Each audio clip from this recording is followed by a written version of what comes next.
గజ్జె కళ్ళు మన్నదు గుండె జల్లు మన్నదు కిన్నెరసాని వచ్చిందమ్మ వెన్నెల పైటేసి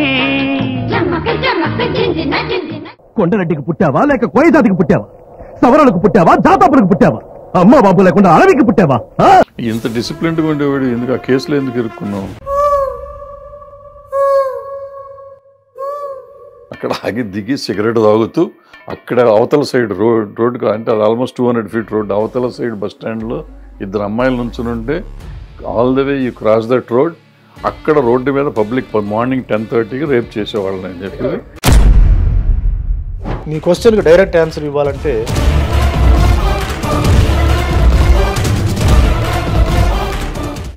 చాలామంది అప్పుడు అనుకుంది ఏంటంటే ఇతను స్లేట్ అయిపోయింది, ఇంకా వీడు లేడు అయిపోయింది, వీడు శవం బయటకు వస్తుంది. జైల్లో ఉన్నప్పుడు నా అంటే పక్క రూమ్ అంటాం, పక్క రూమ్లో 3 నక్సలైట్స్ అప్పుడు ఉన్నారు. అంటే అందరూ ఫైట్స్ చేశారు, బట్ సుమన్ బాను ఫైట్స్ డిఫరెంట్గా ఉన్నాయంటే natural and maximum we didn't use dupes.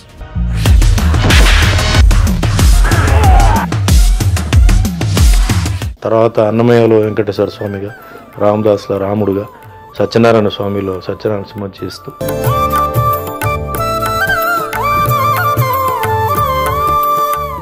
Language పెద్ద తెలియకపోతే పెద్ద మైనస్ అది పర్ఫార్మెన్స్లో దీంట్లో. సో కింద మీద పడి ప్రొడక్షన్ వాళ్ళతో వీళ్ళతో మాట్లాడి ముందు బూతులన్నీ నేర్చుకుని, ఎందుకంటే మమ్మల్ని తిడుతున్నారా పొగడుతున్నారా.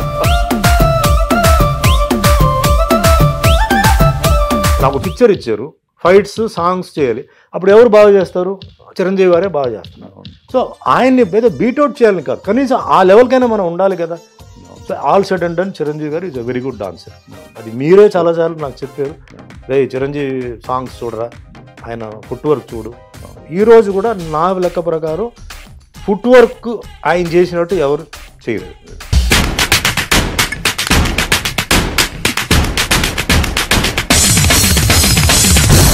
నువ్వు ఈ మధ్య ఈ రాజకీయాల్లోకి ఎందుకు ఏలు పెడుతున్నావు? అనవసరం నీకు, రాజకీయాలకు దూరంగా ఉంటావు కదా. రజనీకాంత్ గారు వచ్చినప్పుడు వైసీపీ వాళ్ళు తిట్టారు, అదంతా నువ్వు ఎందుకు ఏలు పెట్టి మళ్ళీ నువ్వు పిలుపుకున్నావు? అతనంటే నాకు ఒక డిఫరెంట్ రెస్పెక్ట్. అంటే ఒక మోడర్న్ గురు, అవతల వాడి గురించి ఎప్పుడూ మంచి అంటే ఆలోచించేవాడు, పబ్లిసిటీ కోసం చేస్తున్న మనిషి కాదు. సో ఆయన మనస్తత్వం తెలుసు. రజనీకాంత్ గారు ఎక్కడ జగన్ గారి గురించి ఎక్కడ తప్పు చెప్పలా. He never commented on him. No. So why should you comment? అలాగే పవన్ కళ్యాణ్ విషయం వచ్చినప్పుడు ఏదో ఆయన పర్సనల్ లైఫ్ గురించి, ఆయనకి ఏదో 3 పెళ్ళాలు ఉన్నారు అది ఇది కమెంట్ చేస్తే నేను అంటే పవన్ కళ్యాణ్ గారికి 3 పెళ్ళం కాదు 30 పెళ్ళం ఆయన పెట్టుకుంటారు. మీకేంటి బాధ? వాళ్ళు ఎవరైనా కంప్లైంట్ చేశారా? వాళ్ళు ఎవరైనా మీ దగ్గర హెల్ప్ అడిగారా? మీరు పాలిటిక్స్ గురించి మాట్లాడండి. హాయ్ సుమన్, ఎలా ఉన్నారు? అలా ఉన్నారు అనడం కాదు, ఎలా ఉన్నావు అని మీరు అడిగితే కొంచెం ఇదేదో ఉన్నారు అంటే ఏదో కొంచెం నాకు తేడా అవన్నీ వద్దు. ఈ 40 ఏళ్ళ నుంచి లేని తేడా వాళ్ళు ఎందుకులే. కానీ ఇండస్ట్రీలో అన్నయ్య అని చెప్పేది మిమ్మల్ని ఒకటే. ఇది నేను చాలా ఫంక్షన్లో చెప్పాను, అన్న అని చాలా మందిని పిలుస్తాను. అన్నయ్య అని చెప్పేది గాడ్ ప్రామిస్గా మీరు ఒకరు. ఎక్కడైనా నేను వేరే ఎవరైనా అన్నయ్య అని ఎక్కడ పిలిచానో చూడండి, లేదు, మీకు ఒకరికే ఉంటుంది. సరే, నిన్ను ఎప్పటి నుంచి బయట చాలాసార్లు అడిగి ఉండొచ్చు, మా ఇంటి చెప్తాను కానీ నిన్ను అడుగుతూ ఎందుకు అడగలేదు. మనం ఫస్ట్ కలిసింది భానుచంద్రతో నువ్వు ఆఫీస్కి వచ్చినప్పుడు కలిసావు. 2 సార్లు ఆఫీస్కి వచ్చారు. సినిమా చేస్తామంటే ముందు చేయనన్నా తర్వాత చేస్తాను. ఫస్ట్ డే షూటింగ్కి ఎగ్గొట్టి పారిపోయావు ఎందుకు? నేను ఇంటికి వచ్చి తీసుకొచ్చేదాకా రాలేదు నువ్వు, గుర్తుందా నీకు? ఫస్ట్ డే షూటింగ్ ఓపెన్ చేసాము, షూటింగ్కి రాలేదు. ఎందుకు రాలేదంటే లేడు సార్ ఇంట్లో అన్నారు. నేను మీ ఇంటికి వచ్చి తలుపులు వేసాను, నేను తలుపులు తీసి మొత్తానికి ముందు లేడైన తర్వాత వచ్చావు. ఏంటి అసలు కారణం ఏంటి? ముందు అన్నయ్య, నేను ఒక యాక్టర్ అవుతున్నాను చెప్పి ఎప్పుడు నేను అనుకోలేదు. అంటే తెలుగు పక్కన పెట్టండి, తమిళ్కి. ఎందుకంటే మా అమ్మగారు ఒక college principal, moral ethics, educational side ఆ టైపు. నాన్నగారేమో బిజినెస్, ఇంకా దాంతో తిరుగుతున్నాడు. సినిమా ఇండస్ట్రీ కనెక్షన్ లేదు, బంధువులు లేరు, ఫిలిం ఇన్స్టిట్యూట్ అలవాటు లేదు, ఏమీ లేదు.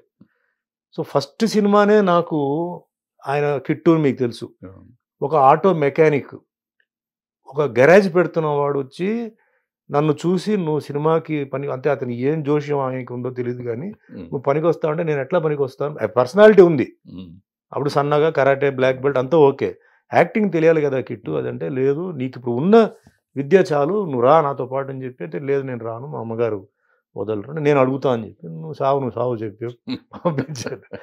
నేనేదో లోపల రూమ్లో దాక్కొని ఇతను అడుగుతుంటే రివర్స్ అవుతుంది అనుకుంటే అది ఉల్టా అయింది. నాకేం అభ్యంతరం లేదు, సుమన్కి ఇష్టం ఉంటే చేయమని చెప్పండి, కానీ అతను నేర్చుకోవాలి కదా, అతనికి ఏం తెలియదు అది అంటే, ఈయనేమో లేదు తమిళ్లో నా ఇరికెళ్ళమ్మా నా పాతకరా అది ఇది అని చెప్పి మొత్తానికి ఒప్పుకున్నాను. నేను బయటకు వచ్చి నువ్వేమంటున్నావు అని అడిగాను మా అమ్మని. అన్నది ఏంటి, ప్రొఫెషన్ కదా అది, దాన్ని ఎందుకు నువ్వు ఇంకో యాంగిల్లో చూస్తున్నావు, అది ప్రొఫెషన్, అది నువ్వు ఇష్టం అని చెప్పింది. అప్పుడు మళ్ళీ నేను బయట లాగి సరే నువ్వు ఉండయా అని చెప్పి మా ఫ్రెండ్ సర్కిల్తో అంతా చిన్న సిట్టింగ్ పెడితే, అంటే ఎవరు ఏంటంటే TR Ramanna direct, the first person who directed MGR and Sivaji Ganesan together, first and last person. And banner అప్పుడు ఆయన టిఆర్ రాజకుమారి అది చేశారు, మంచి బ్యానర్ మంచి డైరెక్టర్ వెళ్ళు అంటే సరే అని చెప్పి కిట్టుతో పాటు వెళ్ళారు డైరెక్టర్ని కలవడం. డైరెక్టర్ అప్పుడు మ్యూజిక్ సిటీలో ఉన్నాడు, అదే పిక్చర్ స్విమ్మింగ్ పూల్ పిక్చర్. చూడంగానే ఇదిగో నా హీరో వచ్చేసాడు అన్నాడు, రావయ్యా కూర్చోయా అది ఇది అని చెప్పి. అతను మాట్లాడిన విధానం, అతను నన్ను రిసీవ్ చేసుకుందంతా బాగా నచ్చింది. కానీ నేను చెప్పాను, సార్ పర్సనాలిటీ వేరే సార్, యాక్టింగ్ వేరే కదా, నాకు తెలియదు, నీకు ఎందుకు, నువ్వు చెప్పు నేను అన్నీ చూసుకుంటాను, నా క్యారెక్టర్కి నువ్వు correct suitable, police officer character CID పిక్చర్లో, అంటే ఒక ఇంజనీర్ లాగా వస్తావు, తీరా చూస్తే యు ఆర్ పోలీస్ ఆఫీసర్, ఒక మర్డర్ మిస్టరీ మీద కరెక్ట్ సూట్ అవ్వదు, నీ ఫైట్స్ గిట్స్ అంటే నీవన్నీ నాకు చెప్పారు, ఈ టైప్ ఆఫ్ ఫైట్స్ నాకు ఇప్పుడు కావాలి కొత్తగా తమిళ్, అంటే ఐమ్ టాకింగ్ 77లో అప్పుడే ఎంటర్ ది డ్రాగన్ వచ్చి అంతగా మార్షల్ ఆర్ట్. సరే అండి నేను చెప్తానండి అన్నాను. ఎప్పుడు షూటింగ్ సార్ అన్నాడు. రేపు నుంచి షూటింగ్. ఇదేంటి సార్, కనీసం ఒక 1 month టైం ఇస్తే నేను ఏదో కొంచెం డ్రామా అది ఇది అంటే, నీకెందుకు డ్రామా ఇన్స్టిట్యూట్ అన్నీ నేనే, నన్ను నమ్ము అని చెప్పి నాకు ఇస్తే, ఇతను బయటకు వచ్చి లేదయ్యాదంటే, అప్పుడు నాకు నిజం చెప్పాలంటే ఫస్ట్ నాకు గాడ్ ఫాదర్ ఎవరంటే కిట్టు. అంటే నా జీవితంలో ఒక ఆటో మెకానిక్ నా జీవితాన్ని మొత్తానికి తిప్పాడండి. So I consider me as my godfather. సరే ఓకే అని చెప్పి next day morning AVM studio వెళ్ళడం, మేకప్ రూము, మనకేమో ఈ మేకప్ అలవాట్లేదు, ఆయన మేకప్ అన్నీ వేసేసి వెళ్ళిపోయిన తర్వాత నేను నాకేదో చెమటలు పెడితే నేను ఇట్లా తుడిచేసాను, ఆయన వచ్చి లబోదివో. సో ఇట్లా step by step makeup room అయిపోయింది. Then came the dialogue by heart చేయాలి, ఒక పేజ్ డైలాగ్ పెట్టారు. ఏఎం స్టూడియోకి వెళ్ళి లోపల ఎంటర్ అయిపోతే ఆ లైట్లు సెట్ గిట్, అప్పుడు పిక్చర్ కెమెరా పెద్ద, ఇదేంటి భయంకరంగా ఒక చిన్న జనరేటర్ లాగా ఉంది అది, ఇదంతా చూసి మార్కింగ్, ఇది దాటకూడదు, ఇది ఇటు రాకూడదు, ఆ లైట్ తీసుకో, ఈ లైట్, ఇది ఒక పరీక్ష. అప్పుడు ఆర్టిస్టులు వచ్చేసి co-artist major Sundararajan, Suralirajan, Manorama, Ashokan, అంతా పెద్దవాళ్ళు 7 మంది. 7 మంది ముందు నేను ఒక్కడనే డైలాగ్ చెప్పాను. నేను అన్నాను, సార్ కనీసం వాళ్ళు ఏదైనా ఒక డైలాగ్ అయినా చెప్పాలి కదా అంటే, ఈ షార్ట్ నువ్వు ఒకడే, నువ్వు ఎంట్రీ అవుతావు, ఒక్కొక్కరికి డైలాగ్ చెప్పుకొని వస్తావు, మళ్ళీ నువ్వు అవుట్ వెళ్ళిపోతావు, తర్వాత నేను మిడ్ షాట్ తీస్తాను అంటే. It was like an exam for me.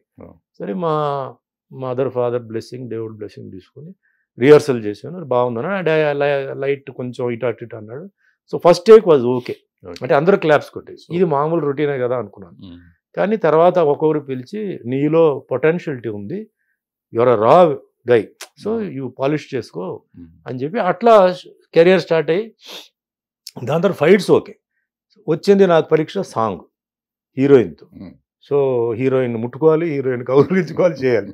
నేనేమో ఉల్టాగా ఉంది అప్పుడు డైరెక్టర్ వచ్చేసి, ఇదేంటయ్యా నువ్వేం రియల్గా ఏం రొమాన్స్ చేయట్లేదు, యాక్టింగ్ కదా, మాకు ఆ ఫీల్ రావాలి కదా, నువ్వు కెమెరా ముందు మీరిద్దరూ రొమాంటిక్గా ఉంటేనే నాకు అంటే, ఏమో సార్ నాకు కొంచెం టైం పడుతుంది అది చెప్పి సుందరం మాస్టర్ ఫస్ట్, సుందరం మాస్టర్ బ్లెస్సింగ్ తీసుకొని, సుందరం మాస్టర్ ఈ సాంగ్ వరకు నేను మేనేజ్ చేస్తాను సుమన్, బట్ నువ్వు డాన్స్ క్లాస్కి డైలీ వెళ్ళాలి చెప్తే, మార్నింగ్ 5 to 6 డాన్స్ క్లాస్, ఇంటికి వచ్చేసి, అంటే మన తంగప్పన్ మాస్టర్, కమల్ హాసన్ మాస్టర్, అంటే తంగప్పన్ మాస్టర్ వైఫ్ మా మదర్ ఇద్దరు కాలేజ్ మేట్స్.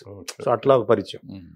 సో ఆయన ఆశీర్వాదం తీసుకొని 5 to 6 ఇంటికి రావడం, స్నానం చేయడం, షూటింగ్ డైలీ. సాయంత్రం అప్పుడు మనకి ఏవిఎం చుట్టూ చాలా థియేటర్స్ ఉండేది, సినిమా తెలుగు, తమిళ్, మలయాళం అన్నీ ఉండేది. సో డైలీ ఒక సినిమా చూసి ఇట్లా 2 monthsలో నేను నా యాక్టింగ్ని బ్యాలెన్స్ చేసుకొని పోతున్న సమయంలో నాకు ఇంకా మూడు ప్రొడ్యూసర్స్ వచ్చి నాకు అదే ఇంటింటి రామాయణ రీమేక్ ఇలా 3 సినిమాలు రావడం, ఒప్పుకోవాలా వద్దన్నప్పుడు ఫ్రెండ్స్ అన్నారు, నువ్వు అడగట్లేదు కదా, వాళ్ళే కదా వస్తున్నారు, నువ్వు ఒప్పుకో అని చెప్పి ఒప్పుకున్నాను. అప్పుడు కొంచెం ఒక ధైర్యం వచ్చేసింది. అంటే యాక్టింగ్ వరకు నాకు ఒక కాన్ఫిడెన్స్ లెవెల్ వచ్చింది, కానీ ఈ మిగతా ట్రిక్స్, ఈ పాలిటిక్స్ ఇవన్నీ నాకు తెలియదు. అప్పుడు అమాయకుడే, నిజంగా అమాయకుడే. ఇప్పుడు కూడా అన్నీ తెలియదు, ఇంకో 80-90% వరకు. సరే ఓకే అని చెప్పి అట్లా ఇంకా లైఫ్ స్టార్ట్ అయిపోయింది. ఇంకా దాని తర్వాత 1 by 1 సినిమాలు అన్నీ వచ్చేసి బిజీగా ఉన్న నేపథ్యంలో నాకు భాను చందర్, నాకు తమిళ్లో కారైక్కుడి నారాయణ అని చెప్పి రైటర్, ఆయన పిక్చర్లో ఫస్ట్ నాకు పరిచయం. సో ఫస్ట్ నాకు భానుకు జెల్ ఎందుకు అయిందంటే తను కూడా మార్షల్ ఆర్ట్స్, ఇద్దరు మార్షల్ ఆర్ట్స్ డిస్కషన్, ఫైట్ చేసే రియల్ ఫైట్స్ అని చెప్పి అతను, Suman you have to act in Telugu Suman అని చెప్తే నేను చెప్పాను, భాను నా first of all I'm not an actor, second thing ఏదో వచ్చేది చేస్తున్నాను, ఇట్స్ అ డిఫరెంట్ లాంగ్వేజ్, నాకు లాంగ్వేజ్ ఏమో తెలియదు, అక్కడ ఇండస్ట్రీలో నాకు ఎవరు తెలియదు, ఐఎమ్ నాన్ లోకల్, ఇవన్నీ ఉన్నాయి భాను, ఇక్కడ ఉన్నావు వస్తాను, లేదు నువ్వు ఖచ్చితంగా నువ్వు హిట్ అవుతావు, అది అతను ఎట్లా జోష్ అని చెప్పాడు నాకు తెలియదు. సరే ఎవరి దగ్గర ఇట్లా భరద్వాజ ఉన్నారు, ఆయన దగ్గరికి వెళ్దాం, he'll do martial art movie మీ దగ్గర, స్టోరీ అదంతా వద్దు, మనకు ఇప్పుడు మార్షల్ ఆర్ట్స్ ఇది కదా దానికి వెళ్దాం అని చెప్పి అప్పుడు మీ దగ్గరికి వచ్చింది. వచ్చిన తర్వాత చూశాను, రేలింగ నరసింహరావు గారు, ఇప్పుడు బిఎల్వి ప్రసాద్ అందరూ ఉన్నారు, పాప అతను ఏ లోకంలో ఉన్నాడు. అప్పుడు సరే చేద్దాం అని చెప్పి దీంతో ఇంకా అంటే మీ ఇంట్రెస్ట్ మార్షల్ ఆర్ట్, ఎందుకంటే అప్పుడు ఎవరికి మిగతా వాళ్ళకి ఏంటంటే రెగ్యులర్ సినిమాలు తప్ప దీని మీద ఇంట్రెస్ట్ లేదు. So I cannot force myself కదా. సో మీరు ఒక మనిషి నాకు దొరికారు, though Relangi Narasimharao is not a person who knows martial arts, BLV Prasad కొంచెం యాక్షన్ అని మాట్లాడి ఇంతో నేను సరే ఇంకా చేద్దాం అని చెప్పి ఒప్పుకున్నాను. కానీ నాకు లాంగ్వేజ్ ఎప్పుడైతే నాకు కొంచెం ఇదైందో నాకు కొంచెం భయం స్టార్ట్ అయ్యింది. ఎట్లా ఇది, నేను అందరి ముందు తెలుగు రాదు నాకు, ఇది ఎట్లా ఇది అని చెప్పి సరే ఇంకా కక్కలేక మింగలేక మొత్తానికి సరి అని చెప్పి ఆ రోజు అదే ఈ షూటింగ్ దీన్ని వచ్చేటప్పుడు అది లైన్స్ చాలా చిన్నదే, కానీ ఇప్పుడు కొందరు నేను వచ్చేదాకా అదే రాలేదు. నాకు అప్పుడు ఏంటంటే వాళ్ళు డైలాగ్ రాసి పంపించారు, రాసి పంపిస్తే ఇప్పుడు నాకు ఎలా తెలుగు అప్పుడు ఎలా ఉందంటే, ఇప్పుడు కొందరు ఈ పాటలు రివర్స్లో పాడతారు తెలుసా పాట, నాకు అలా ఏదో ఒక లాంగ్వేజ్ నేను ఏదో చెప్తున్నట్టు నాకు ఒక ఫీల్, నాకు ఇప్పుడే ఇలా ఉంటే ఇంకెట్లా, ఇంకా అక్కడ వెళ్ళిన తర్వాత నాకు చాలా అవమానం జరుగుతుందని చెప్పేసి బెస్ట్ పని ఏంటంటే మనం అవాయిడ్ చేద్దాం. అప్పుడు సెల్ ఫోన్ లేదు కదా, ఫోన్ తీసి పక్కన పెట్టేసి ముందు వచ్చి తాళం వేసి వెనక నుంచి వచ్చి డోర్లు కూర్చున్నాను. దీని తర్వాత ఇంకా అక్కడి నుంచి అప్పుడు ఐ థింక్ గడ్డం ప్రసాద్ ఉన్నాడు మేనేజర్, ఆయన వచ్చి అరవడం, ఇంకా వేరెవరో వచ్చి అరవడం, తర్వాత మొత్తానికి దాని తర్వాత ఇప్పుడు మీరు ఇందాక అడిగారు చూసారు ఆ క్వశ్చన్, ఇంకా అక్కడి నుంచి ఇది జరిగింది. సో అంటే నేను ఫీల్ అయ్యేది ఏంటంటే I'm miracle product in the industry అన్న. ఎందుకంటే ఫస్టే నేను అక్కడ నాన్ లోకల్, ఎందుకంటే మా సొంత ఊరు కర్ణాటక, మా మదర్ ఫాదర్ వచ్చారు, అక్కడ పుట్టాను, బట్ అక్కడ పెరిగాను, చదివాను, పెరిగాను.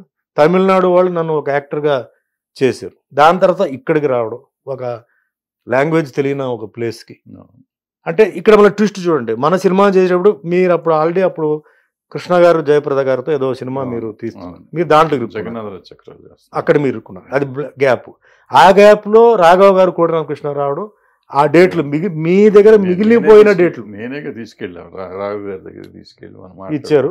ఆ సినిమా గబగబా డే అండ్ నైట్ హైదరాబాద్లో వచ్చి చేసి 1 year ఆడింది. సరే 1 year ఆడడం కాదు, ఆ సినిమా జరిగేటప్పుడే వేరే ఆఫర్స్ అన్నీ రావడం అట్లా నా లైన్ అలా దీనికి వచ్చేసి ఇంకా తెలుగు ఫీల్డ్ కంఫర్టబుల్గా ఉంటుందని చెప్పేసి అక్కడ last picture darling darling darling Bhagyaraj గారితో, అక్కడతో అది నేను ఇంకా వెళ్ళిపోతున్నానండి, ఇంకా నేను ఫర్దర్గా ఒప్పుకోవట్లేదు చెప్పి తమిళ్ ఇండస్ట్రీకి నేను అక్కడ నమస్కారం పెట్టి నాకు ఈ అవకాశం ఇచ్చినందుకు థ్యాంక్స్ చెప్పి, that is how I came to Telugu వచ్చింది. ఇక్కడ ఏంటంటే ఎఫర్ట్ అంటే యాక్టర్గా ఎస్టాబ్లిష్డ్, అంటే what I mean to say performance అవన్నీ ఓకే, బట్ లాంగ్వేజ్, ఇప్పుడు లాంగ్వేజ్ కావాలి, లాంగ్వేజ్ పెద్ద తెలియకపోతే పెద్ద మైనస్ అది పర్ఫార్మెన్స్లో దీంట్లో.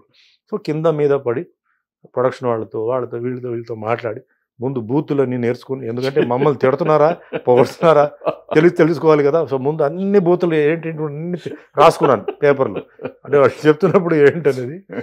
సో అట్లా ఇండస్ట్రీకి వచ్చి ఈ ఇండస్ట్రీలో తెలుగులో 100 సినిమాలు హీరోగా చేసి, తర్వాత అన్నమయ్యలో వెంకటేశ్వర స్వామిగా, రామదాస్లో రాముడుగా, సత్యనారాయణ స్వామిలో సత్యనారాయణ సినిమా చేస్తూ మంచి మంచి సినిమాలు, అంటే డిఫరెంట్ క్యారెక్టర్స్ రావడం, నేను ఒప్పుకోవడం, చేయడం, చిన్న సినిమా పెద్ద సినిమా అది ఇది చేయడం, అన్ని అప్స్ అండ్ డౌన్స్. అంటే ఫిల్మ్ ప్రతి బిజినెస్కి ఉంటాయి, ప్లస్ మైనస్లు ఉంటాయి, అది నేర్చుకోవాలి. బిజినెస్కి వెళ్తే కానీ తెలియదు అవన్నీ.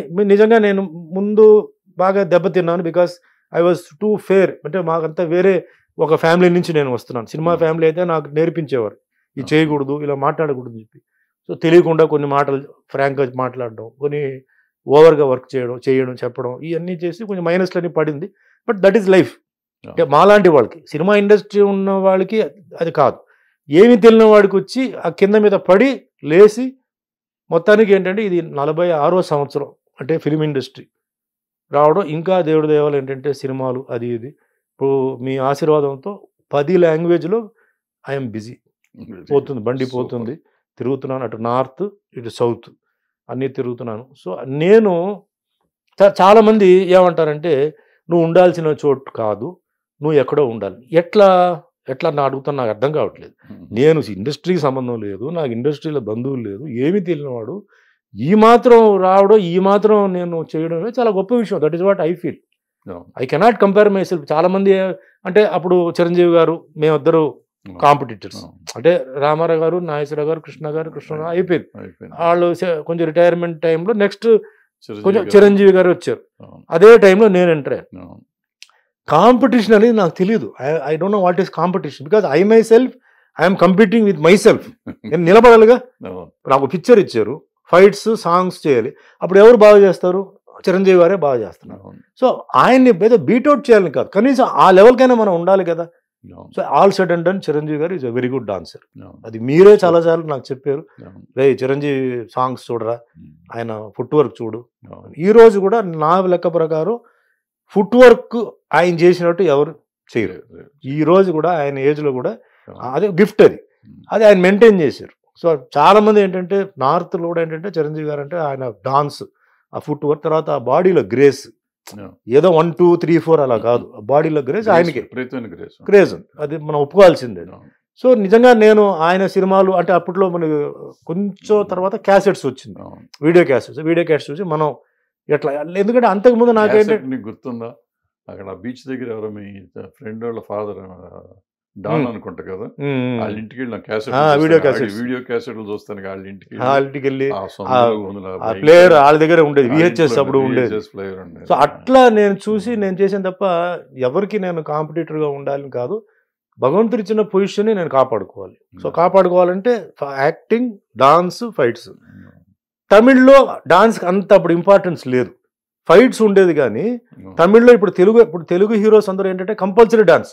రామారావు గారి నుంచి అందరూ చేయాల్సిందే, అది ఎలాంటి డాన్స్ కానీ డాన్స్ చేయాల్సిందే. తమిళ్లో అట్లా కాదు. ఇప్పుడు శివకుమారు మన డాన్స్ పెద్ద ఇదేం కాదు, ఒక మాదిరిగా చేస్తే చాలు. సో ఇక్కడ కొంచెం ఏంటంటే ఎక్కువ స్ట్రెయిన్ చేసుకొని మొత్తానికి మనం మ్యాక్సిమం ఎంతవరకు చేయాలని చెప్పి I maintained discipline in timings, dedication in the work and డైరింగ్గా కొన్ని చేయడమే, డివోటెడ్ టు ది ప్రాజెక్ట్.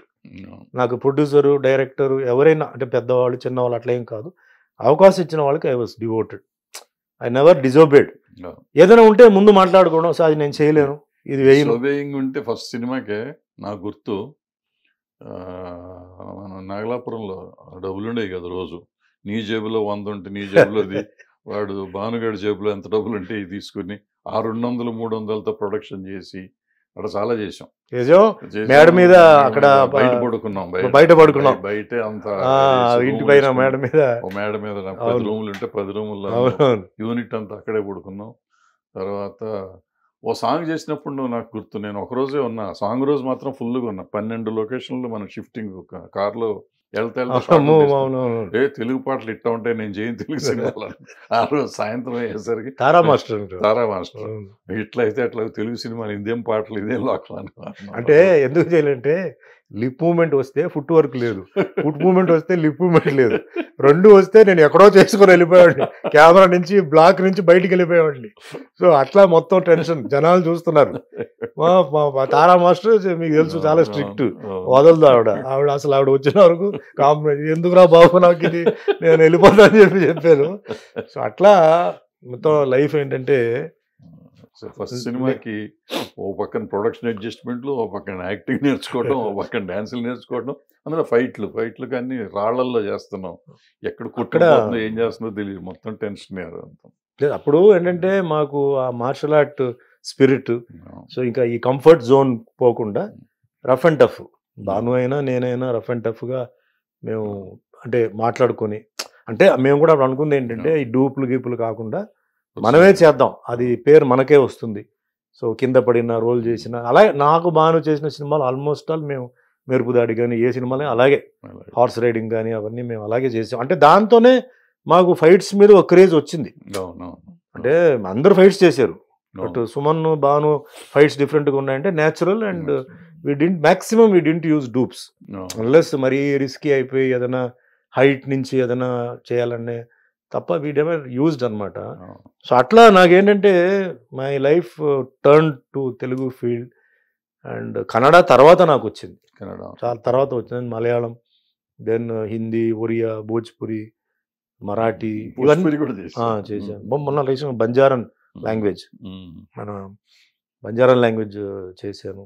ఇప్పుడు next Tulu, I'm going to first time I'm going to do Tulu film. అంటే దాంట్లో నేనే హీరో నేనే విలన్ రెండు, అట్లాంటి డిఫరెంట్. అదే అంటే ఇప్పుడు ఉన్న ట్రెండ్కి ఉంటున్న ఒక క్యారెక్టర్. అతను ఎందుకు చెడ్డవాడు, సడన్గా మంచివాడు, హెల్ప్ చేస్తున్నాడు, కానీ కొన్ని మైనస్లు ఉన్నాయి, ఎందుకు అనేది స్టోరీ. ఎంత డిసిప్లిన్గా ఉండేవాడు, ఎందుకు ఆ కేసులో ఎందుకు ఇరుక్కున్నావు? దట్ ఈస్ టైం అన్న. Now little come to it. ప్రతి మనిషికి టైం ఉంది. ఇప్పుడు మీ క్వశ్చన్కి డైరెక్ట్ ఆన్సర్ ఇవ్వాలంటే మొన్న చంద్రబాబు నాయుడు గారి మీద కేసు వేశారు. చంద్రబాబు నాయుడు గారు is not an ordinary person, very discipline, devotion, dedicated person, very clean person. అతన్ని ఇరికించారు దాంట్లో. Chandrababu Naidu says I don't know, but they say there is evidence. ఇప్పుడు ఏమవుతుందంటే చంద్రబాబు అంటే మీకు ఎందుకు నేను రెఫర్ చేస్తున్నా అంటే వాళ్ళంటి రెఫరెన్స్ ఇస్తే నాకు ఎక్స్ప్లెనేషన్ ఈజీగా ఉంటుంది. నా దీని ప్రకారం ఆ టైం వచ్చినప్పుడన్నా ఆటోమేటిక్గా కొన్ని సర్కమ్స్టెన్సెస్లో కొన్ని మనం వెళ్ళిపోయి మనం కూర్చుంటాం అక్కడ. ఇప్పుడు చంద్రబాబు నాయుడు గారు ఆయనకు రోజు 100 ఫైళ్ళు వస్తాయి, అన్నీ ఆయన చదవలేరు కదా, టైం తక్కువగా ఉన్నప్పుడు హీ విల్ ట్రస్ట్ సంబడి, వాళ్ళు చెప్పింది he will do. That is where the mistake he's happened. ఎందుకంటే 200% he will not do a mistake, but somebody else, అది కూడా నేను వాళ్ళని బ్లేమ్ చేయట్లా, అక్కడ కూడా it can be a slip, ఒక చిన్న స్లిప్ ఉండొచ్చు, ఆ టైం ఫ్యాక్టరే ఆ స్లిప్ని చేస్తుంది. దానివల్ల ఇరుక్కున్నారు, జైలుకి వెళ్ళాల్సిన పరిస్థితి వచ్చింది, జైలుకి వెళ్ళారు, మళ్ళీ బయటకు వచ్చారు, మళ్ళీ అఫ్కోర్స్ ఇప్పుడు కంటిన్యూ అవుతున్నారు. So also everybody, if you take CM Jaganmohan Reddy కూడా సేమ్ థింగ్, వెళ్ళాల్సిన పరిస్థితి వచ్చింది. సో జీవితంలో నాకు తెలిసిన వరకు ప్రతి ఒక్కరికి ఒక సమయం, అది ఏదో ఒక రూపంలో ఒక కష్టం వస్తుంది. అది కెరియర్ ఉండొచ్చు, హెల్త్ ఉండొచ్చు, ఫ్యామిలీ ఉండొచ్చు, లేకపోతే ఒక మరణం ఉండొచ్చు, ఏదో ఉండొచ్చు. అది ఎందుకురా వచ్చింది, ఎందుకురా జరిగింది అనేది ఒక ఫీల్ అందరికి వస్తుంది. వీళ్ళకి ఎందుకు జరిగింది ఇది, ఈయనకెందుకు జరిగింది ఇది, ఎంతోమంది బయట ఉన్నవాళ్ళు వాళ్ళకి జరగాలి తప్ప ఈయనకెందుకు జరగాలి అనేది ఒకటి వస్తుంది. నా అంటే హారోస్కోప్ దీని ప్రకారం ఏంటంటే నేను జైలుకి వెళ్ళాల్సిన ఒక పరిస్థితి వచ్చింది, దానికి ఒక కారణం కావాలి, దానికి ఒక కొరియర్ ఏజెంట్ కావాలి. సో ఎవడో ఒక కొరియర్ ఏజెంట్ రావడం, అంటే what I mean to say circumstance రావడం, నన్ను తీసుకెళ్ళి అక్కడ జైల్లో పెట్టిన తర్వాత చాలామంది అప్పుడు అనుకుంది ఏంటంటే ఇతను స్లేట్ అయిపోయింది, ఇంకా వీడు లేడు, అయిపోయింది, వీడు శవం బయటకు వస్తుంది. ఎందుకంటే జైల్లో నన్ను క్లోజ్ ప్రిజన్లో పెట్టారు, లోపల క్లోజ్ ప్రిజన్లో నేను ఉన్నప్పుడు, అప్పుడు లక్కీగా అప్పుడు సీఎం గారు కరుణానిధి గారు పొలిటికల్ ప్రిజనర్గా వచ్చినప్పుడు సుమన్ ఎందుకు అక్కడ క్లోజ్ ప్రిజన్లో పెట్టారు, ఆయన మీద ఇంకా ప్రూవ్ అవ్వలేదు కదా, you have put him under detention, అంతే, తీయండి బయటకు అంటే అప్పుడు బయటికి నన్ను అంటే ఆయన ఇది ఇష్యూ చేస్తా అన్నాడు. ఓకే. వై అలోన్ అంటే క్లోజ్ ప్రిజన్ అనేది it is only for hard core criminals.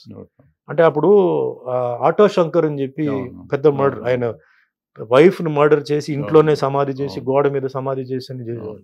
అతను జేపీ అని చెప్పి ఒక అతను మొత్తం ఫ్యామిలీ మెంబర్స్ 12 మందిని చంపాడు.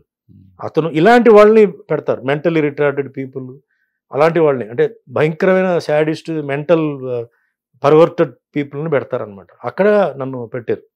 పెట్టినప్పుడు ఆయన ఎందుకు గుండాస్ యాక్ట్ ఆయన మీద వేసినప్పుడు గుండా సెక్షన్లో పెట్టాలి కానీ ఎందుకు అక్కడ పెట్టారని చెప్పి ఇష్యూ చేసినానికి ఇది ఇమీడియట్లీ తీసుకొచ్చి నన్ను రెగ్యులర్ గుండాస్ యాక్ట్ ఇది రెండు క్వారంటైన్ అంటారు, క్వారంటైన్ 1 క్వారంటైన్ 2 అంటారు, దాంట్లో మళ్ళీ షిఫ్ట్ చేశారు.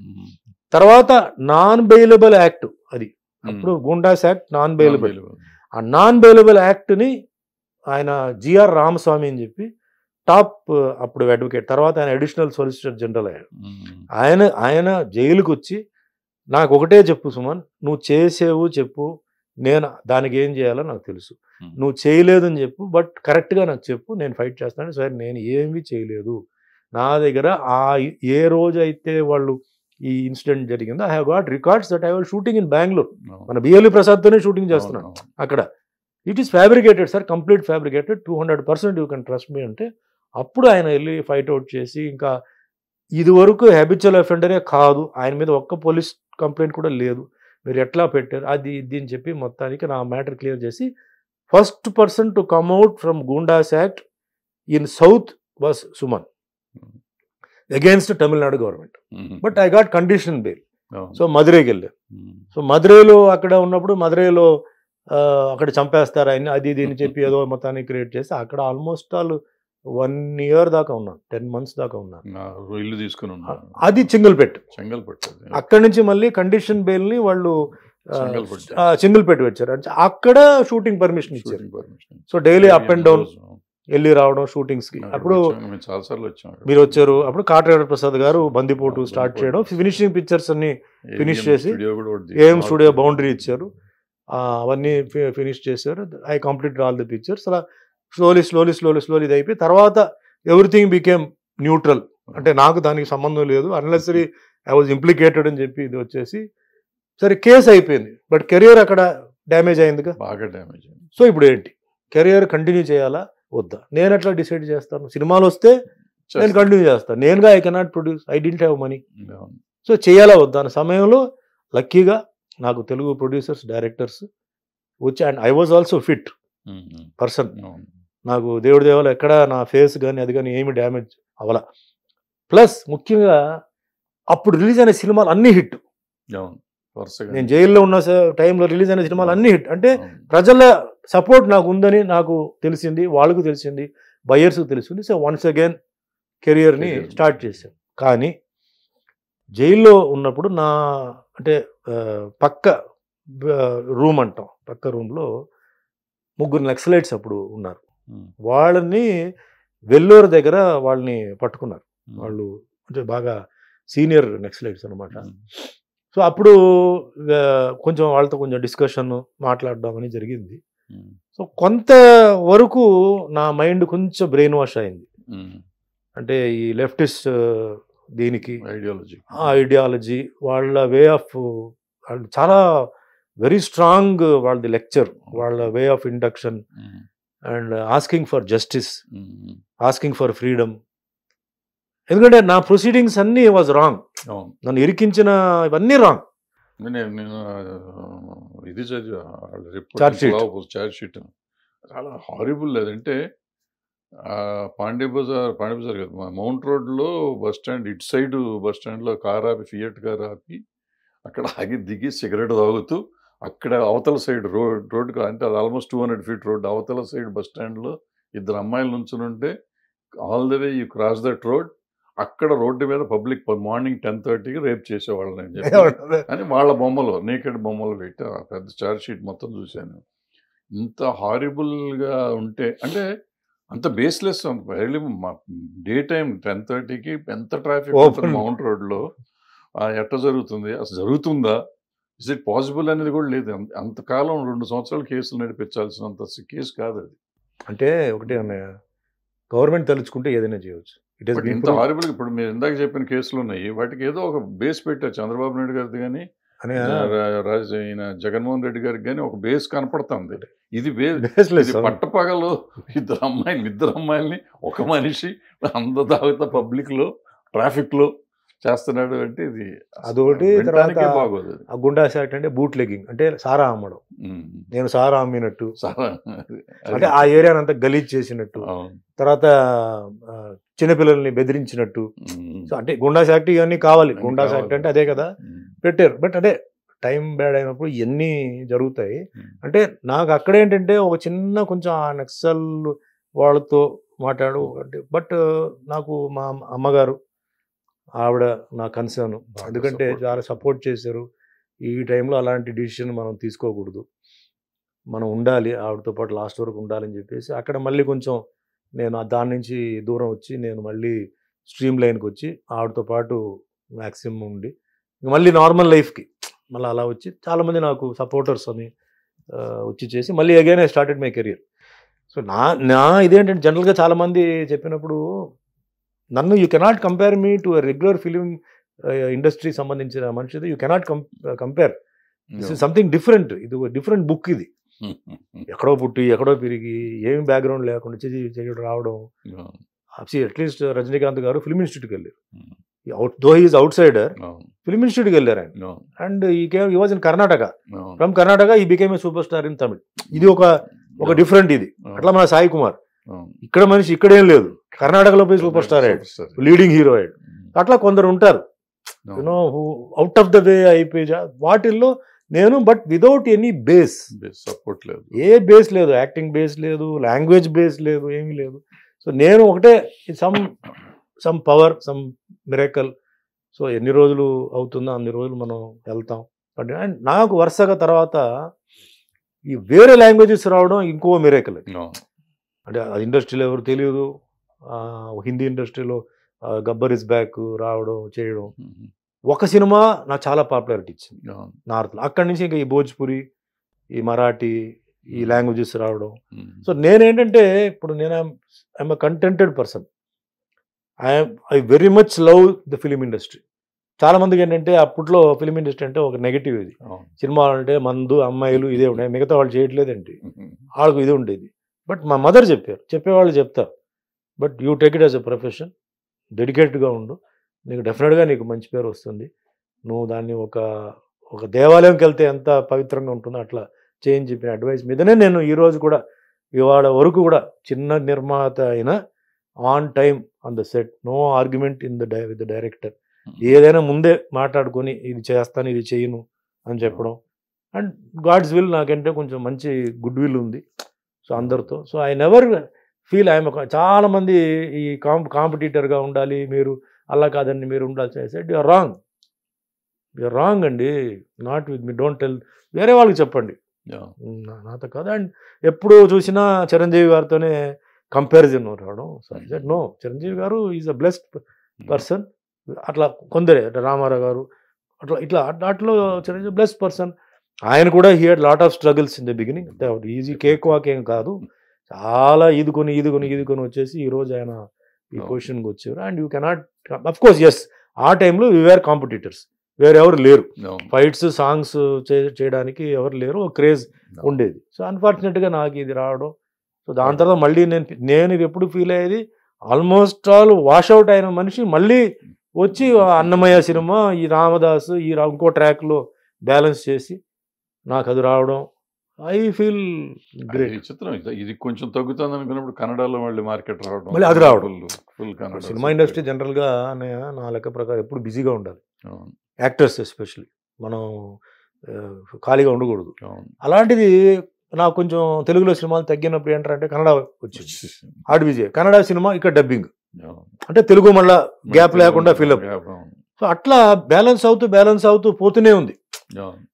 ఇప్పుడు ఈ పాన్ ఇండియా వచ్చిన తర్వాత లక్కీగా రాజమౌళి గారిది RRR బాహుబలి రిలీజ్ అయిన తర్వాత అన్ని సౌత్ వాళ్ళు అందరూ బాగా పాపులర్ అయిపోయారు. ఎవ్రీబడి సౌత్ వాళ్ళంటే ఇప్పుడు నార్త్కు చాలా ఇష్టం, ప్రేమ. చాలా మందికి ఏంటంటే నా పేరు తెలియదు, కానీ గుర్తుపడుతున్నారు సార్ ఆప్నే ఓ పిక్చర్ మీ కియా నా ఓ ఆప్ దాడి लगाया था ఓ लगाया था అంత పాపులారిటీ వచ్చేసింది all because of this pan India. So అట్లా ఏంటంటే నడుస్తూనే ఉంది. సరే okay, as long as I can, my health is good, I want to continue. I very grateful అందరికీ, మా ప్రొడ్యూసర్స్ డైరెక్టర్స్ అందరికీ నేను very grateful. I was nothing, they made me something today. So ఎక్కడికి వెళ్ళినా పాపులారిటీ కానీ అది కానీ ఉంది. అండ్ హైదరాబాద్కి నేను ఫస్ట్ వచ్చి 89లో నేనే వచ్చాను. ఇండస్ట్రీ 93లో వచ్చింది. 89లో వచ్చి సెటిల్ అయిపోయి అప్పుడు అందరూ డిస్కరేజ్ చేశారు, వద్దు హైదరాబాద్ వద్దు, అక్కడ నక్సలైట్స్ ఉన్నారు, గూండాలు ఉన్నారు ఉంటారు. అన్ని చూసే కదా వచ్చాము మేము. జైల్లో వీళ్ళందరూ పెద్ద పెద్ద హార్డ్ కోర్ వాళ్ళు చూసి వచ్చాం. ఏం చేస్తారు, వస్తారు మాట్లాడతారు, ఏం అడుగుతారు, మాట్లాడదాం చూద్దాం, అంతా కుదరకపోతే రిటర్న్ వస్తా అని చెప్పి వచ్చాను. Initially I had some problems జరిగింది. బట్ ద వే నేను ఎట్లా మాట్లాడానో ఎట్లా చేసానో వాళ్ళే అండర్స్టాండింగ్ చేసుకొని వాళ్ళందరూ బ్యాక్అవుట్ అయ్యి సపోర్ట్ కూడా నాకు ఇచ్చారు తర్వాత. ఇన్ఫ్యాక్ట్ ఆ బిగినింగ్ 3 years ఇండస్ట్రీ వచ్చేవారు కొంచెం టఫ్గానే ఉంటే కూడా వాళ్ళే నాకు సపోర్ట్ ఇచ్చి, అంటే మీలాంటి వాళ్ళందరూ మీరు ఉన్నారు, సో నాకు కొంచెం బలం ఇచ్చి ఐ కంటిన్యూ. సో ముఖ్యంగా నేనేంటంటే హైదరాబాద్లో ఇట్స్ మై సెకండ్ హోమ్ లాగా చెప్పొచ్చు. Hyderabad is my second home. So మెల్లిమెల్లిగా మేము షిఫ్ట్ అయిపోయి ఆఫ్టర్ మ్యారేజ్ టోటల్గా ఇటు షిఫ్ట్ అయిపోయి అటు ఇటు వద్దని చెప్పేసి షిఫ్ట్ అయిపోయి ఇక్కడ సెటిల్ అయిపోయి ఈరోజు తెలంగాణ దీంట్లో నాకు ఒక మంచి అభిమానం, ప్రేమ ఎక్కడికి వెళ్ళినా కూడా ఉంది. సో దిస్ అంటే ఇది ఒక ప్యాటర్న్ ఆఫ్ లైఫ్ అని నేను ఫీల్ అవుతున్నాను. ఒక్కొక్కరి జీవితంలో అంటే ఎట్లా మనకి సిమ్ కార్డ్లో ప్యాటర్నింగ్ ఉంటుందో ప్రతి ఒక్కరి లైఫ్లో ఒక ప్యాటర్నిజం ఉంటుంది. అది life only will tell after some time. So this is my life. మనం అనుకోవడం వేరే. అంటే అంటారు కదా, you won't get what you desire, you get what you deserve.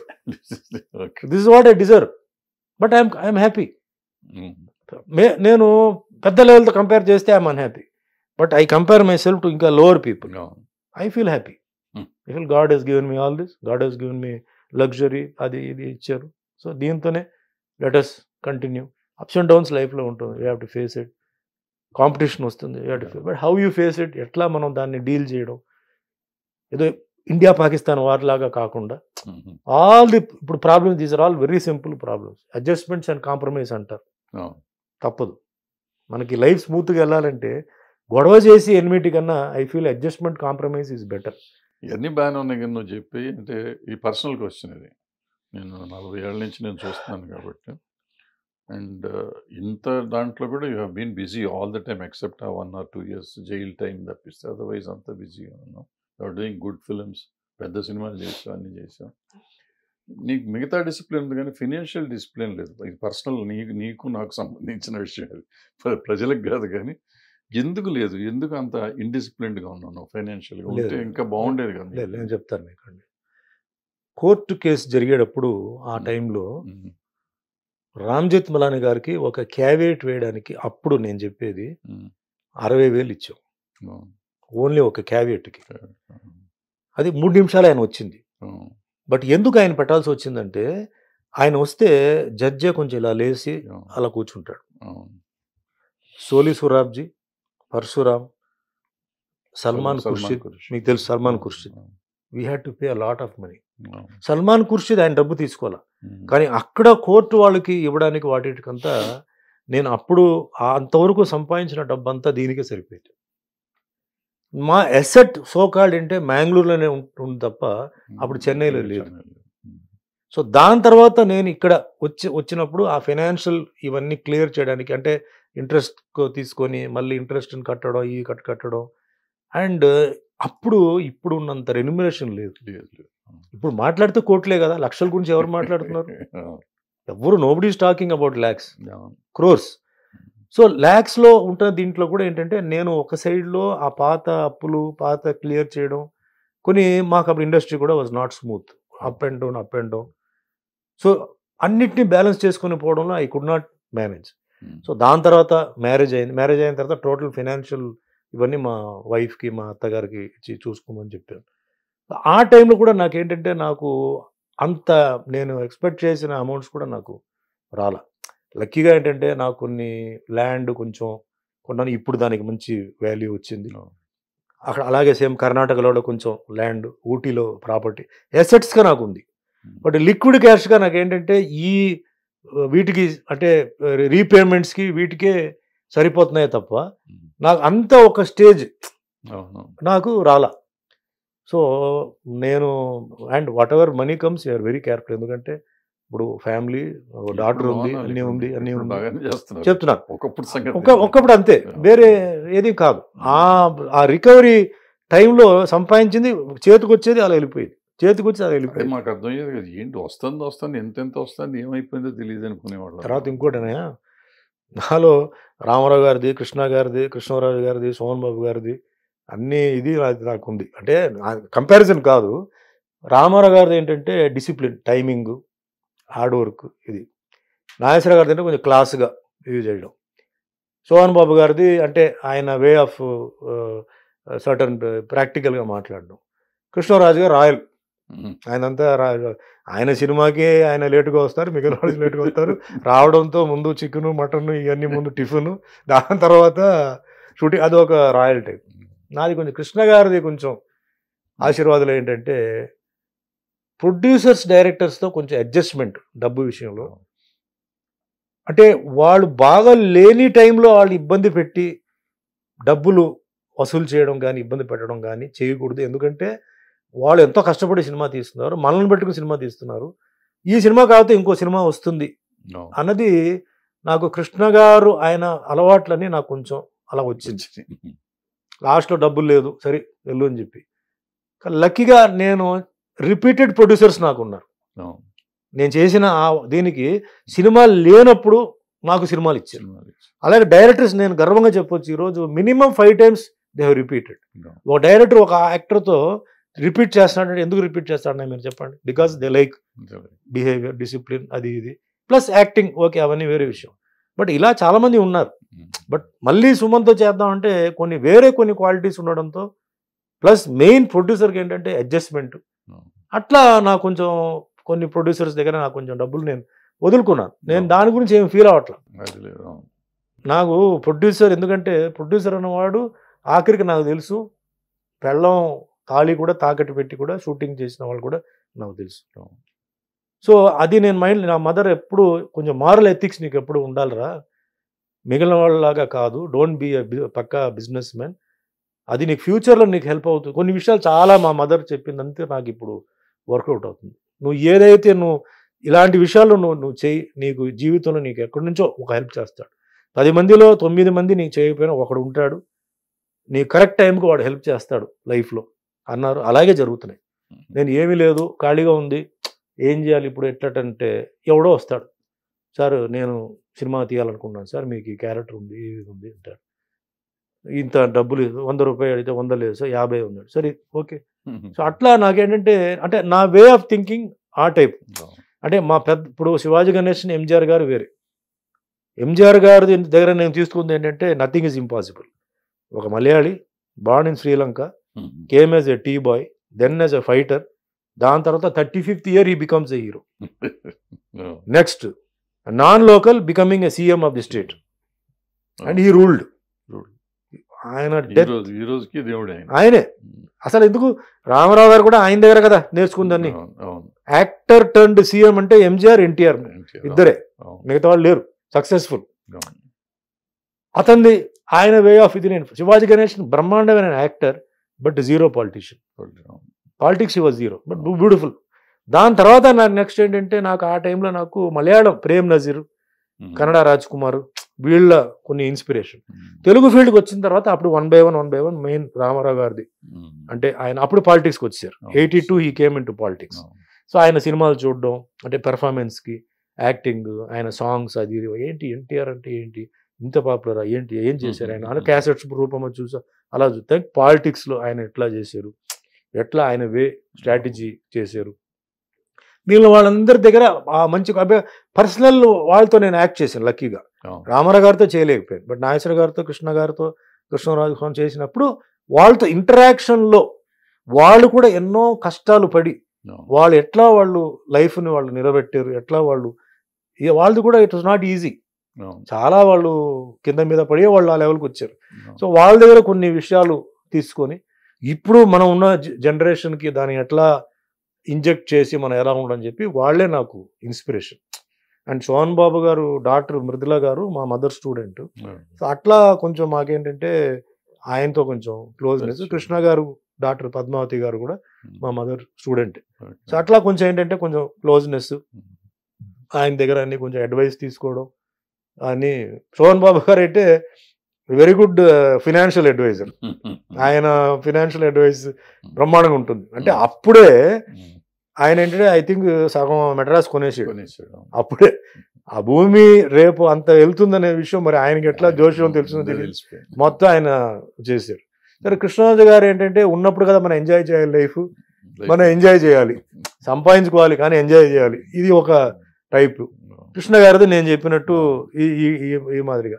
Nageswararao గారిది కొంచెం క్లాస్, కొంచెం క్లాస్గా అన్నీ కొంచెం ఆయన అప్పుడే కచిన్స్ కాస్ట్యూమ్స్ అన్ని కొంచెం ఫస్ట్ పర్సన్ ఐ థింక్ కచిన్స్ డ్రెస్సెస్ ఆయనకి రావడం, క్లాస్ మెయింటైన్ చేశారు. రామారావు గారు ఫుల్ మాస్, ఆయన మాస్ ఆ టైప్లో. సో అట్లా వాళ్ళ దగ్గర అన్ని తీసుకుని. అండ్ ఐ ఆల్సో వాళ్ళ లైఫ్ని కూడా నేను స్టడీ చేశాను. ఒక్కొక్కరు లైఫ్లో అంటే వాళ్ళ how they maintain the family, apps and downs వచ్చినప్పుడు పిల్లలు ఎట్లా మెయింటైన్ చేశారు, ఎట్లా చేశారు. అంటే నా గైడెన్స్ ఎవరు లేరు, ఎవరికైతే నేను అడగలేదు, నాకు చెప్పండి అని చెప్పి ఎవరు చెప్తే ఎవరు చెప్పరు. సో అట్లా కన్నడ రాజ్ కుమార్ వీళ్ళు, తమిళ్లో శివాజీ గణేశన్, ఎంజిఆర్ గారు, ప్రేమ్ నజీర్ గారు. ప్రేమ్ నజీర్ అప్పుడే ఆయన 800 మూవీస్ ఏదో చేశారు అప్పుడే ఆయన చనిపోయే. ఇట్లా నేను ఎందుకంటే ఒక fresh industry, fresh business. So వాళ్ళది కూడా ఫినాన్షియల్ పొజిషన్స్ కూడా ఎట్లా అప్ అండ్ డౌన్ జరిగింది. ఇప్పుడు కృష్ణ గారి లైఫ్ కూడా అప్ అండ్ డౌన్ ఫినాన్షియల్గా చాలా డౌన్కి వెళ్ళిపోయి మళ్ళీ ఆయన పైకి తీసుకొచ్చారు. పద్మాలయ స్టూడియో అదే రిస్కే కదా. ఇప్పుడు కమల్ హాసన్ ఉన్నారండి, కమల్ హాసన్ నేను అనుకోవడం is the only person who invested the entire money into films. ఆయన సొంత సినిమాల్లో ఆయనకి ఏం కావాలో ఎలా తీయాలో మొత్తం ఖర్చు పెట్టి ఆ అప్పులు తీసి అవి చేసి ఆఖరికి ఆయన మొన్నే 5 years ముందే సొంత ఇంటికి వెళ్ళాడు. అప్పుడు దాకా he was paying heavy rent, ఒక రెంట్ ఫరూక్ అబ్దుల్లా ఇల్లు, కాశ్మీర్ ఫరూక్ అబ్దుల్లా ఇల్లు ఇంట్లో. అంటే అది ఒక కేటగిరీ, అంటే సినిమా పిచ్చి, ప్యాషన్. సో ఇవన్నీ నేను అట్లా స్టడీ చేసుకొని మనం ఏ లెవెల్లో ఉండాలి. నాకు కూడా సినిమా అంటే ప్యాషన్ అన్నయ్య. ఇప్పుడు ఐ లవ్ మూవీస్. నాకు ఫ్యూచర్లో కూడా ఏంటంటే ఇలా కంటిన్యూ చేయాలి, యాక్టింగ్ అవుతే డైరెక్షన్. అంటే నేను బాగా అటాచ్ అయిపోయాను ఈ ఫ్యామిలీ, అంటే ఈ కష్ట సుఖాలు, ఈ సినిమా వాళ్ళ అంటే మెంటాలిటీ, అంటే కొందరికేమో ఫాల్స్ ఈగో, ఇవన్నీ చూసి చూసి చూసి అలవాటు అయిపోయి మళ్ళీ చాలామంది సార్ మీరు రియల్ ఎస్టేట్కి వెళ్ళొచ్చు కదా. ఎందుకు సార్ నాకు ఇవన్నీ తెలుసుకున్నాను ఇండస్ట్రీ, ఇది వదిలేసి మళ్ళీ రియల్ ఎస్టేట్కి ఎందుకు, వాళ్ళు వెళ్ళారు వీళ్ళు వెళ్ళారు, వాళ్ళు వెళ్తారు, వెళ్ళని నన్ను వద్దు, నేను ఇక్కడే ఉంటాను, ఇక్కడే ఇండస్ట్రీ వాళ్ళు మాకంతా బాగా క్లోజ్ అయిపోయారు ఫ్యామిలీ వాళ్ళు. ఇప్పుడు ముఖ్యంగా ఇక్కడ తెలుగులో మన జూనియర్ ఆర్టిస్టులు, మన టెక్నీషియన్స్, లైట్ ఆఫీసర్స్ అంటే కొంచెం సీనియర్స్ ఉన్నారు, కొంచెం నెక్స్ట్ జనరేషన్ వాళ్ళు. అలా మూవ్ అయ్యి ఇంకో దానికి వెళ్ళిపోదాం, ఇంకో చేద్దాం మళ్ళీ ఫ్రెష్గా వెతుక్కోవాలి, fresh behaviour, fresh understanding, plus producers, directors, distributors తెలిసిన వాళ్ళు. సో చెప్పగానే ఈజీగా అర్థమైపోతుంది. సో ఇది వదిలేసి మళ్ళీ ఇంకో దానికి వెళ్ళాలంటే నాకు అది కుదరట్లేదు. చాలా మంది అంటారు ఎందుకే వద్దా రిలాక్స్ అయిపోయావు, 60 దాటేసావు కదా ఇంకెందుకు, ఎందుకు 60 దాటితే చేయకూడదా, ఏమో నాకు అర్థం కావాలా, 60 దాటితే చేయకూడదా, చేతులు కాలు బాగానే ఉన్నాయి కదా, నాకేంటి ఇప్పుడు నాకు లేదు, నేను యాక్ట్ చేస్తాను, నేను ఇప్పుడు హీరో నుంచి ఇప్పుడు క్యారెక్టర్ చేస్తున్నాను, క్యారెక్టర్లో మళ్ళీ విలన్ చేస్తున్నాను, రేపు కామెడీ చేస్తాను, ట్రాజెడీ చేస్తాను, రేపు తాత క్యారెక్టర్ వస్తే తాతయ్య క్యారెక్టర్ కూడా చేస్తాను, నాకేం సిగ్గులేదు. తాతయ్య క్యారెక్టర్ స్ట్రాంగ్గా ఉండాలి, తాతయ్య గారు చెప్తున్న మెసేజ్ నెక్స్ట్ జనరేషన్కి కరెక్ట్గా ఉండాలి, బాగుండాలి, నేను చేస్తాను. ఆఖరి శ్వాస వరకు నేను సినిమా ఫీల్డ్లో ఉండాలని అనుకుంటున్నాను. వేషాలు నాకు ఇది నీకు మొదటి రోజుల్లో హీరోగా ఉన్నంతకాలం ఎక్సెప్ట్ భానుచందర్ నువ్వు ఏ హీరోతో మల్టీ స్టార్ చేయలే, ఒకసారి భానుచందర్తోనే చేసినాను నాకు గుర్తున్నంత వరకు. చేశాను, వెంకటేష్తో చేశాను. వెంకటేష్ అదే తమిళ్ పిక్చరు ధ్రువ నక్షత్రం, కాదు పేరు మర్చిపోయాను, అన్నామలై అనుకుంటాను, చేశాను. తర్వాత అంటే డైరెక్ట్ కాంబినేషన్ లేదు, చేశాను బాలకృష్ణ గారితో కూడా చేశాను. ఇప్పుడు మొన్న అంటే 10 years బిగినింగ్ లో మల్టీ స్టార్ అప్పుడు చేసాం కదా, కాటాడ ప్రసాద్ నక్షత్ర పోరాటం చేశారు, star wars who made star wars, నేను ఓపెన్ గానే, అంటే నేనేమి ఐ వాజ్ నాట్ అవే. అంటే అప్పట్లో చెప్పారు ఎక్కువ మరి. అప్పుడు చిరంజీవి గారు కృష్ణ గారితో, శోభన్ బాబుతో అందరితో చేసేవాడు. నువ్వు ఎవరితో పెద్దవాళ్ళతో ఎప్పుడు చేశాను, కృష్ణ గారితో చేశాను, సోన్ బాబుతో చేశాను, కృష్ణరాజు గారితో చేశాను, రామాన గారు తప్ప నేను అందరితో చేశాను. కృష్ణరాజు గారితో ఆయన కొంచెం తగ్గినాక బావమరద కదా చేసింది, లీడర్ ఒక సినిమా, లీడర్ తర్వాత ఆయన బిగినింగ్ లో రారాజు రారాజు చేసింది, ఆయన ఓన్ బ్యానర్ చేశాను. అంటే నాకు అప్పుడు ఏంటంటే చిరంజీవి గారితో కూడా నాకు ఆఫర్ వచ్చింది. ఆ పిక్చర్ పేరు మర్చిపోయాను, ఐ థింక్ పింజల్ నాగేశ్వరరావు గారు ఉంటారు, ఆయన ఆఫర్ చేశారు. మరి తర్వాత ఎందుకో మరి వాళ్ళు మన దాస్ గారు కేఎస్ఆర్ దాస్ గారు ఆయన ఆఫర్ చేశారు. అంటే అప్పట్లో ఉన్నాయా మీకు తెలుసు, ఇన్ని రోజులు లేవు కదా కాల్ షీట్లు, నెలకి 10 రోజులు ఒక ప్రొడ్యూసర్, అంతే 3-3 ప్రొడ్యూసర్లు, 4th month కి పిక్చర్ ఫినిష్, అంతకుమించి లేదు. 9 to 9 call sheet, morning 7 o'clock అంటే 7 to 6 అయిపోయింది. 6 తర్వాత ఇంకో షూటింగ్. మేమంతా అప్పుడు ఆ బ్యాచ్ లో అందరూ రోడ్ నైట్ 2 వరకు షూటింగ్ కదా, అలా చేయడంతో ఇన్ని సినిమాలు అయింది. Your witness, you know. ఇప్పుడున్న జనరేషన్ తెలీదు. మేము దగ్గర 18 hours మేము వర్క్ చేసాం. ఎన్ని సినిమాలు ఇప్పటికే? ఇది టోటల్ గా టోటల్ ఇప్పుడు ఆల్మోస్ట్ ఆల్ 750 క్రాస్ అయిపోయింది. 750 10 భాషల్లో. 10 భాషలు. తెలుగులోనే హీరో ఉంది అయిపోయింది అన్నయ్య. ఈ క్యారెక్టర్ ఆర్టిస్ట్ అవి చేస్తే అదే 200 అయిపోయింది, 300 ఇక్కడే అయిపోయింది. ఓన్లీ తెలుగే 300 అయిపోయింది. మొత్తం కలిపి మిగతా అన్ని తమిళ్, కన్నడ, మలయాళం అన్ని భాషలు అన్ని వాళ్ళు 750 అయిపోయింది. 46th year. అందుకే చెప్తాను మిరాకిల్. 1000 సినిమాలు చేసి అయిపోతుంది చరిత్ర సృష్టి. అంటే మనకు తెలియదు, భగవంతుడు ఎంత ఇస్తాడో అంత చేస్తాం.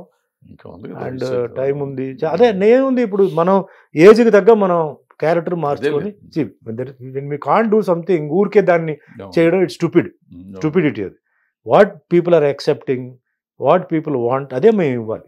అదే చెప్తున్నాను కదా, not what you desire, it's what you deserve. So I deserve that character అంటే ఐ విల్ డూ ఇట్. ఒకప్పుడు అది, ఇప్పుడు ఇది. దీనికి న్యాయం చేయాలి. ఇప్పుడు మనకి ఏ క్యారెక్టర్ ఇస్తున్నారో, get a role, suppose get a role of a grand father.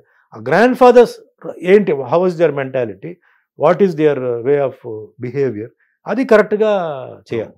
ఇప్పుడు చాలామంది ఉన్నారు పెద్దవాళ్ళు, they may not be right in everything, but being wrong they have more experience కదా. జీవితంలో చాలా దేవుడు మిస్ఫైర్డ్, అదే వాళ్ళకి ఎక్స్పీరియన్స్. వాళ్ళకి సక్సెస్ ఉన్న వాళ్ళకి ఎక్స్పీరియన్స్ ఉంటుంది, ఎందుకంటే అన్ని సక్సెస్ పోవడంతో ఇంకా మేమే కరెక్ట్ అనుకుంటారు. ఓడిపోయిన వాడికి ఎక్కువ ఎక్స్పీరియన్స్ ఉంటుంది, అది పెద్దవాళ్ళు వాళ్ళకి తెలుస్తాయి. సో అలాంటి వాళ్ళు ఒక మెసేజ్ చెప్పడం, అలాంటి క్యారెక్టర్స్ కూడా nothing wrong. See people have seen me, my hair days చూశారు, వాట్ ఈస్ మై కెపాసిటీ చూశారు, డివోషనల్గా అది ఒక ట్రాక్ వచ్చింది, హిస్టారికల్ అది ఒకటి జరిగింది. సో ఆల్మోస్ట్ ఆల్ అన్ని కొనాలి. ఒకటే నాకంటే మంచి కామెడీ, అంటే కామెడీ అంటే స్లాప్ స్టిక్ కాకుండా కొంచెం character will be serious, audience will be laughing. ఇప్పుడు ఆ టైప్లో పీటర్ సెల్లర్స్ ఈ టైపు కామెడీ ఒకటి చేయాలి. ఆ ట్రాక్ ఒకటి మంచి వచ్చినప్పుడు టైమింగ్ కామెడీ, డైలాగ్ కామెడీతో పాటు టైమింగ్ కామెడీ, అది ఒకటి చేస్తే నాకు అన్ని టచ్ అయినట్టు, వెరైటీస్ చేసినట్టు ఒక కోరిక ఉంది. చూడాలి ఎప్పుడు అనేది. నువ్వు ఈ మధ్య ఈ రాజకీయాల్లోకి ఎందుకు ఏలు పెడుతున్నావు? అనవసరం నీకు, రాజకీయాలకు దూరంగా ఉంటావు కదా. రజనీకాంత్ గారు వచ్చినప్పుడు వైసీపీ వాళ్ళు తిట్టారు, అదంతా నువ్వు ఎందుకు ఏలు పెట్టి మళ్ళీ నువ్వు కిలుక్కున్నావు?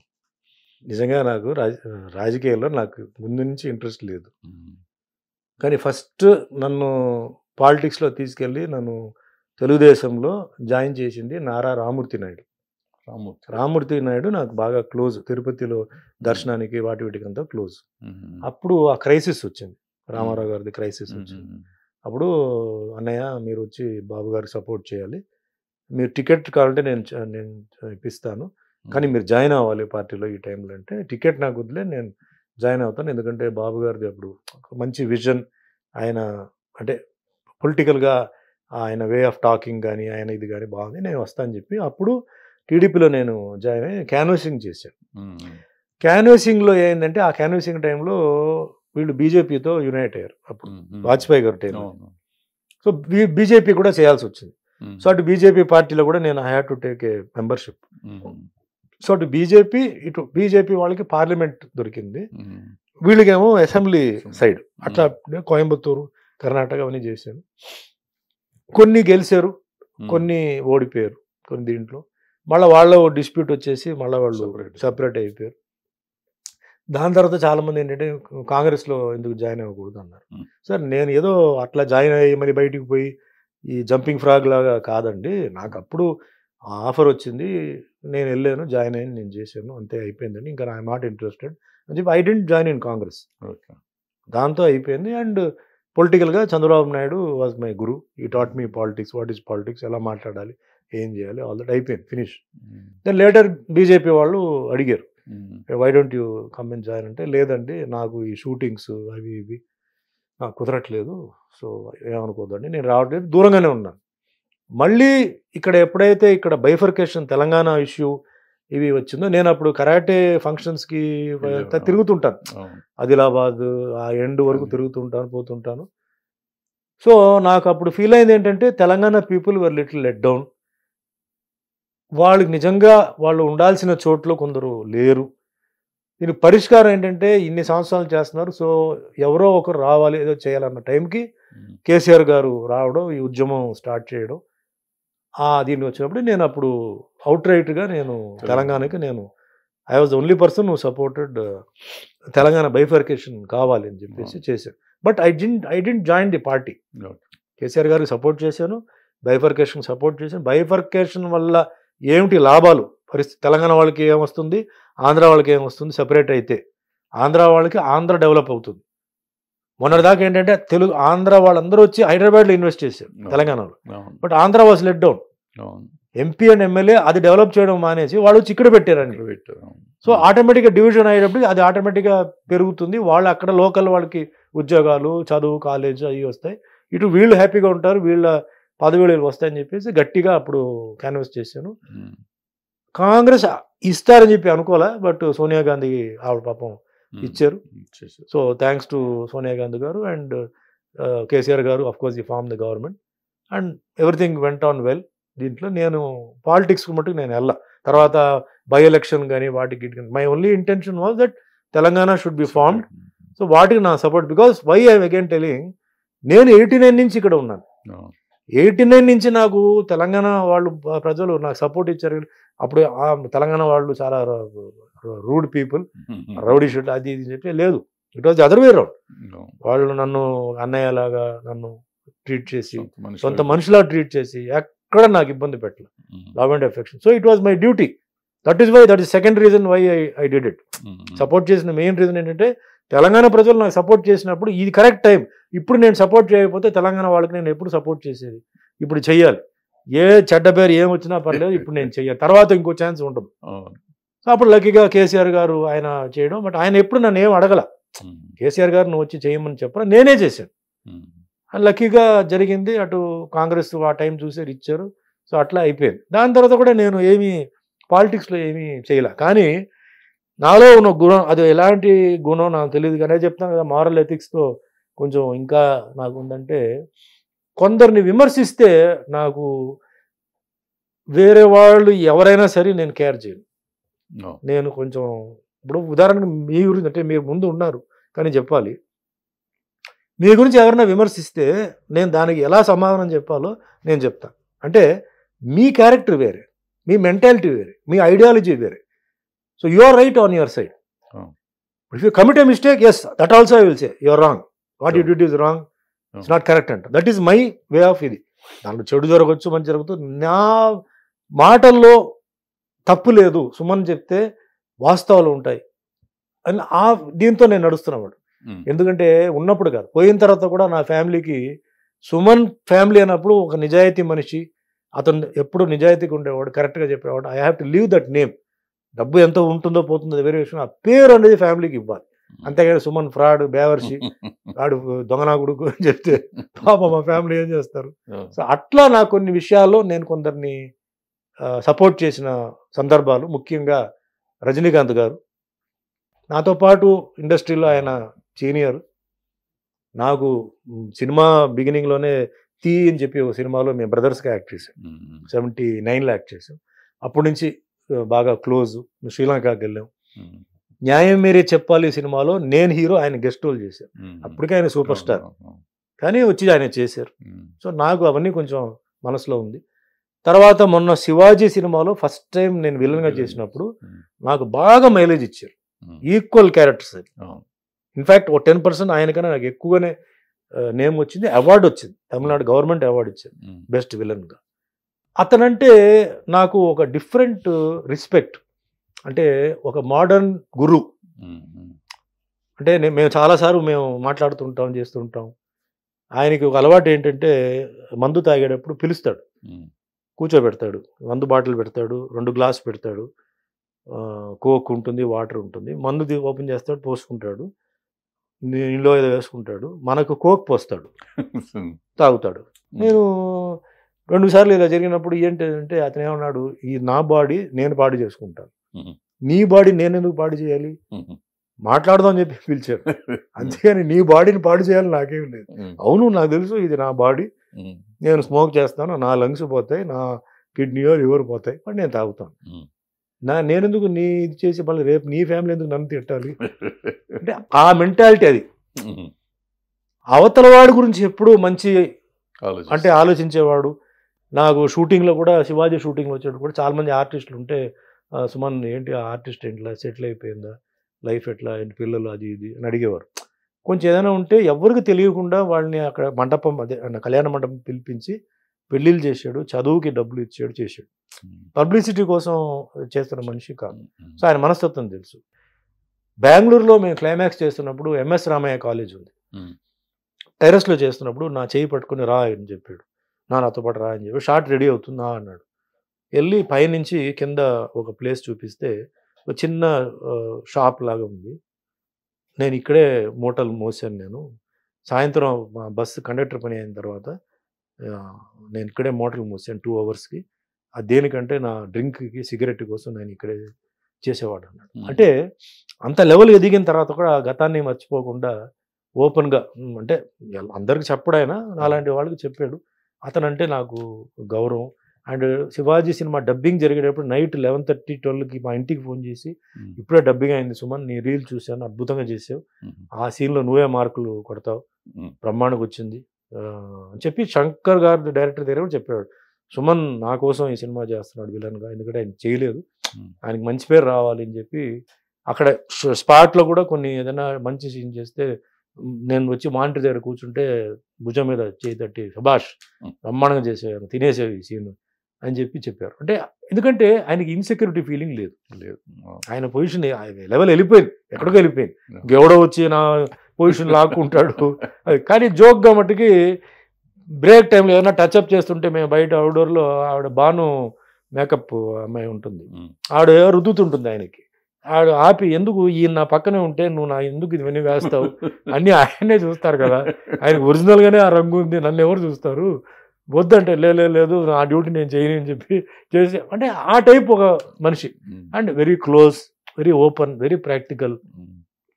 లైఫ్ని ఎట్లా ఎంజాయ్ చేయాలి, ఎందుకంటే ఇంకో లైఫ్ అంటూ మనకు లేదు.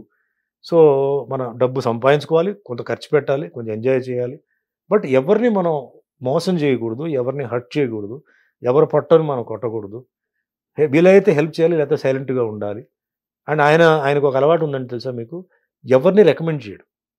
ఆయన సినిమాలు, ఆయన హీరోయిన్లు కానీ ఆర్టిస్ట్ కానీ ఎవరిని రికమెండ్, ఆయన ఏమంటాడు, డైరెక్టర్కి మీకు తెలుసు, క్యారెక్టర్ ఏమిటో మీకు తెలుసు, నన్ను ఎందుకు అడుగుతారు, మీకు ఎవరు ఇష్టం ఉందో, ఏ బిజినెస్ అవుతుందో, ఏ వస్తుందో మీరు మాట్లాడుకొని చెప్పి, ఈ నెవర్ 99% ఈ never puts his finger into this things, that type of mentality. And producer గురించి ఆలోచించే మనిషి, coming on time, reporting on time, cooperation. ఈ ఏజ్లో కూడా ఆయన టైమింగ్ కానీ, లైక్ అమితాబ్ బచ్చన్ లాగా ఈ ఏజ్లో కూడా ఈ maintains his time and his efforts and all that. So నాకు ఆయన ఒక్కరే నాకు ఏంటంటే ఒక different, I look at him in a different way. ఆయన గురించి ఏదైనా తప్పు చెప్తే అని చెప్తే ఇమ్మీడియట్లీ రియాక్ట్. అప్పుడు మొన్న ఆయన చంద్రబాబు నాయుడు గారిది, అంటే రామారావు గారిది శతదినోత్సవం దీనికి వచ్చినప్పుడు ఎవరో ఈ పొలిటికల్గా ఐ థింక్ రోజా గారు ప్లస్ నాని గారు ఏదో కమెంట్ చేశారు.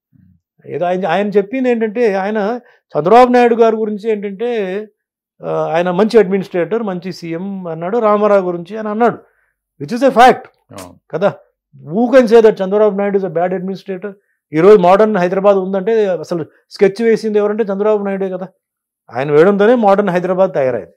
తర్వాత చాలా మంది వాళ్ళు వచ్చారు, ఎయిర్పోర్ట్ కానీ ఐటీ ఇది కానీ చేసి, of course IT Congress initially Congress did it, but అది సింక్ అయిపోయింది. Again he brought it out and he did it, all side and done he did it, and definitely is a matured politician. Yeah. So ఇది ఉంది. రజనీకాంత్ గారు ఎక్కడ జగన్ గారి గురించి ఎక్కడ తప్పు చెప్పలేదు. Oh.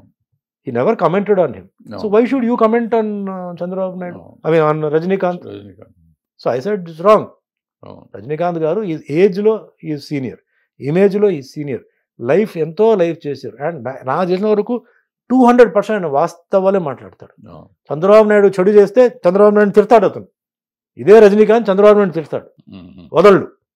నాకు తెలుసు ఆ డిసిప్లిన్. సో అది రాంగ్ అండి, మీరు చేసింది తప్పది అది అని చెప్పాను. అలాగే పవన్ కళ్యాణ్ విషయం వచ్చినప్పుడు ఏదో ఆయన పర్సనల్ లైఫ్ గురించి, ఆయనకి ఏదో 3 పిల్లలు ఉన్నారు అది ఇది కమెంట్ చేస్తే, నేను యాజ్ అ ఆర్టిస్ట్గా ఇక్కడ ఏంటంటే నేను చెప్పేది, because Rajinikanth is an actor, Pawan Kalyan is actor. ఇదే పొలిటీషియన్ అయితే నేను ఐ డోంట్ టాక్, నా ఫ్రెటర్నిటీ కాబట్టి నేను I took up the mike and I said, అంటే పవన్ కళ్యాణ్ గారికి 3 పెళ్ళం కాదు 30 పెళ్ళం ఆయన పెట్టుకుంటారు, మీకేంటి బాధ? వాళ్ళు ఎవరైనా కంప్లైంట్ చేశారా? వాళ్ళు ఎవరైనా మీ దగ్గర హెల్ప్ అడిగారా? మీరు పాలిటిక్స్ గురించి మాట్లాడండి, మీ పార్టీ గురించి మాట్లాడండి, మీ ఎజెండా గురించి మాట్లాడండి, మీ సీఎం గురించి మాట్లాడండి. అలా తీసుకుంటే ప్రతి ఒక్కరి లైఫ్లో ఉన్నాయి. మీ పార్టీలో కూడా చాలా మందికి ఏంటంటే ఎన్నో పెళ్ళాలు ఉన్నాయి, మరి అది కూడా మాట్లాడాలి కదా. అవతల మాట్లాడితే మీరు ఊరుకుంటారా? సో అది కరెక్ట్ కాదు. So don't discuss, it's personal matter, 1-to-1 మీరు మాట్లాడండి అన్నారు. బట్ సేమ్ టైం రోజా గారి గురించి అగైన్ కామెంట్ వచ్చింది, పర్సనల్ లైఫ్గా ఆవిడ అలా తిరిగింది, ఇలా తిరిగి ఇలా తిరిగింది చెప్తే ఆ టీవీలో చూశాను, I saw it on TV, and నేను దానికి కూడా నేను కామెంట్ చేశాను. ఒక లేడీ ఫిల్మ్ ఇండస్ట్రీ అంటే ఎన్నో కష్టాలు ఉంటాయి, ఎన్నో ప్రాబ్లం ఉంటాయి, ఎన్నో సాక్రిఫైస్ చేయాల్సి వస్తుంది, ఎన్నో కాంప్రమైజెస్ అడ్జస్ట్మెంట్స్ ఎన్నో ఉంటాయి. ఇది ప్రతి ఒక్కరు తెలిసిన విషయమే, బట్ దట్ ఈస్ లైఫ్. అదే ఇది తెలుస్తుంది, సినిమాలో లేని వాళ్ళకి తెలియదు. They also have to compromise, do so many things now for life. First point. Again ఎందుకు మీరు పర్సనల్ మ్యాటర్కి వెళ్తున్నారు? అంటే మీ దాంట్లో అలాంటి లేడీస్ ఎవరు లేరా మీ పార్టీలో? అంటే ఈ పార్టీలోనే ఉన్నారా అలాంటి లేడీస్? సో ఆవిడ గురించి అలా మీరు కమెంట్ చేయవద్దండి, పార్టీ గురించి మీరు మాట్లాడండి. ఎస్, ఆవిడ చాలా బోల్డ్గా బూతులు తిడుతుంది, మీరు బూతులు తిడితే ఆవిడ బూతులు తిడుతుంది. ఆవిడ వే ఆఫ్ బిహేవియర్ కూడా అంతే, రఫ్ అండ్ టఫ్గా మాట్లాడుతుంది ముందు నుంచే. ఇప్పుడే కొత్తగా ఏం కాదు. నేను ఆవిడతో సమరం సినిమా చేసినప్పుడే ఆవిడ కోపం వచ్చిందంటే లెఫ్ట్ అండ్ రైట్ ఆవిడ మాట్లాడుతుంది, అది ఆవిడ క్యారెక్టర్. అందరూ సైలెంట్గా ఇలా ఉండాలంటే ఎట్లా? అది కరెక్ట్ కాదండి. ఫస్ట్ థింగ్, మహిళల్ని మీరు గౌరవించడం నేర్చుకోండి. బీయింగ్ అ పొలిటీషియన్ మీరు తప్పది. మీ పార్టీలో కూడా ఎన్నో లుట్లోసులు ఉన్నాయి, అవి మనం బయట తీస్తే చాలా అసహ్యంగా ఉంటుంది. సెకండ్ థింగ్, మీ same fraternity, she's a politician, you are a politician. So talk on political basis మీద మీరు మాట్లాడండి. మీ పార్టీ గొప్పతనం చెప్పండి, ఆవిడ పార్టీ గొప్పతనం. మీరు ఎప్పుడైతే ట్రాక్ నుంచి బయటకు పోతారో ఆవిడ కూడా ట్రాక్ నుంచి బయటకు పోతుంది. సో సినిమా వాడుగా అందరినీ కాదు, కొందరిని నేను డెఫినెట్గా నేను సపోర్ట్ చేస్తాను. నేను పాలిటిక్స్లో లేను, ఆయన మా సినిమా ఇండస్ట్రీకి సంబంధించిన వాళ్ళు పాలిటిక్స్లో ఉన్నారు. సో వాళ్ళందరూ పైకి రావాలి, వాళ్ళందరికీ మంచి పొజిషన్ రావాలి. వాళ్ళతో నేను హ్యాపీ. మా ఫ్రెటర్నిటీ నుంచి ఒకరు సీఎం అవుతారంటే హ్యాపీ, ఒకరు మినిస్టర్ అయ్యారంటే హ్యాపీ, ఒకరు ఎమ్మెల్యే అయ్యారంటే హ్యాపీ. వాళ్ళ గురించి తెలిసి మీరు తిట్టండి, పర్సనల్ మ్యాటర్కి పోవద్దు, పర్సనల్ లైఫ్ గురించి పోవద్దు. వీళ్ళు ఏమైనా తప్పు చెప్పారు, తప్పు చేశారు, తిట్టండి. బట్ పర్సనల్ మ్యాటర్, ప్రతి ఒక్కరికి ఒక పర్సనల్ మ్యాటర్ ఉంది. జీవితంలో ఎంతోమందికి కష్ట సుఖాలు ఉంటాయి, అడ్జస్ట్మెంట్లు ఉంటాయి, అక్కడ కొన్ని సపోర్ట్ వస్తాయి, ఏదో చేస్తారు. మీరు సపోర్ట్ చేస్తారా వాళ్ళ ప్రాబ్లమ్స్లో ఉన్నప్పుడు? మీరు చేయలేరు కదా, చేయలేదుగా. అలాంటప్పుడు ఎందుకు వాళ్ళు మరి లైఫ్ ఎట్లా? వాళ్ళు రోడ్డు మీద రావాలి, వాళ్ళు ఏదో వాళ్ళు చేసుకుంటారు. సో డోంట్ కమెంట్ అని చెప్పి, అంటే ఇటు ఏదో నేను పార్టీ పరంగా నేను తిట్లా, నేను అటు రోజా తిట్టినప్పుడు కూడా నేను సపోర్ట్ చేశాను అట్ ద రైట్ మూమెంట్. ఇటు పవన్ కళ్యాణ్ కూడా ఏంటంటే, నేను though I'm not in JSP, but as a fraternity మెంబర్గా, though I'm not very close to Pawan Kalyan, but as a cinema మెంబర్గా నేను సపోర్ట్ చేశాను. అలాగే ముఖ్యంగా రజనీకాంత్ ఆయన గురించి చెప్పినప్పుడు, ఎందుకంటే వర్క్ చేశాను, కమల్ హాసన్ గారితో కూడా నేను కలిసి వర్క్ చేశాను, రజనీ గారితో. కమల్ హాసన్ ఆయన ఒక different mentality, different way, different genius, అది ఒక డిఫరెంట్ థాట్, ఆయన చాలా హై వే. ఇప్పుడు కూడా ఆయన పాలిటిక్స్లో ఆయన వే ఆఫ్ టాకింగ్, థింకింగ్ అంతా డిఫరెంట్గా ఉంది. సో నేను దాని జోలికి నేను పోవట్లేదు. నేను వీళ్ళు ముగ్గురు గురించి చెప్పినప్పుడు నేను రియాక్ట్ అయ్యి నేను చెప్పాను. ఫ్యూచర్లో కూడా ఎవరైనా ఇలాంటి కేటగిరీ మీద ఎవరైనా మాట్లాడితే వాస్తవం నేను ఫీల్ అయింది ఒకటే, అప్పుడు రజనీకాంత్ గారి గురించి అంత మాట్లాడినప్పుడు ఎవరు లేచి మాట్లాడాల, సపోర్ట్ చేయాల. ఆ టైంలో నేను 1 డే వెయిట్ చేశాను. 1 డే వరకు ఎవరైనా మాట్లాడతారా, ఎవరైనా సపోర్ట్ చేస్తారా ఆయనకి చెప్పి. ఎప్పుడైతే ఎవరు చేయలేదు, నెక్స్ట్ డే నేనే వాయిస్ ఇచ్చి, అంటే ఒక ఫంక్షన్కి వెళ్తే టీవీ వాళ్ళు వచ్చారు, సార్ మీ కమెంట్ ఏంటి ఇట్లా రజనీకాంత్ గారి గురించి అన్నప్పుడు నేను అప్పుడు ఓపెన్గా నేను ఈ విషయం నేను చెప్పాను, తప్పండి ఆయన విషయం చెప్పడం తప్పని చెప్పి ఇదంతా నేను క్లారిఫికేషన్ ఇచ్చాను అనమాట. సో నా పొలిటికల్ ఇదేంటంటే, నేను though I'm not in politics, but పాలిటిక్స్లో నేను నేర్చుకున్న కొన్ని సర్వీసెస్, బిహేవియర్, క్యారెక్టరిజం, అడ్జస్ట్మెంట్ అంతా రియల్ లైఫ్లో, దో I'm not a politician, I'm a politician without the politician flag. అంటే నేను నేర్చుకుంది ఏంటంటే, community, caste, religion it place very important part. అంటే మనం నేను సెక్యులరిస్ట్ నేను, ఎందుకంటే సినిమా ఇండస్ట్రీలో హిందూ, ముస్లిం, క్రిస్టియన్, సిక్, అక్కడ పార్సీ, బుద్ధిస్ట్, జైన్స్ అందరూ వర్క్ చేశారు నార్త్లో.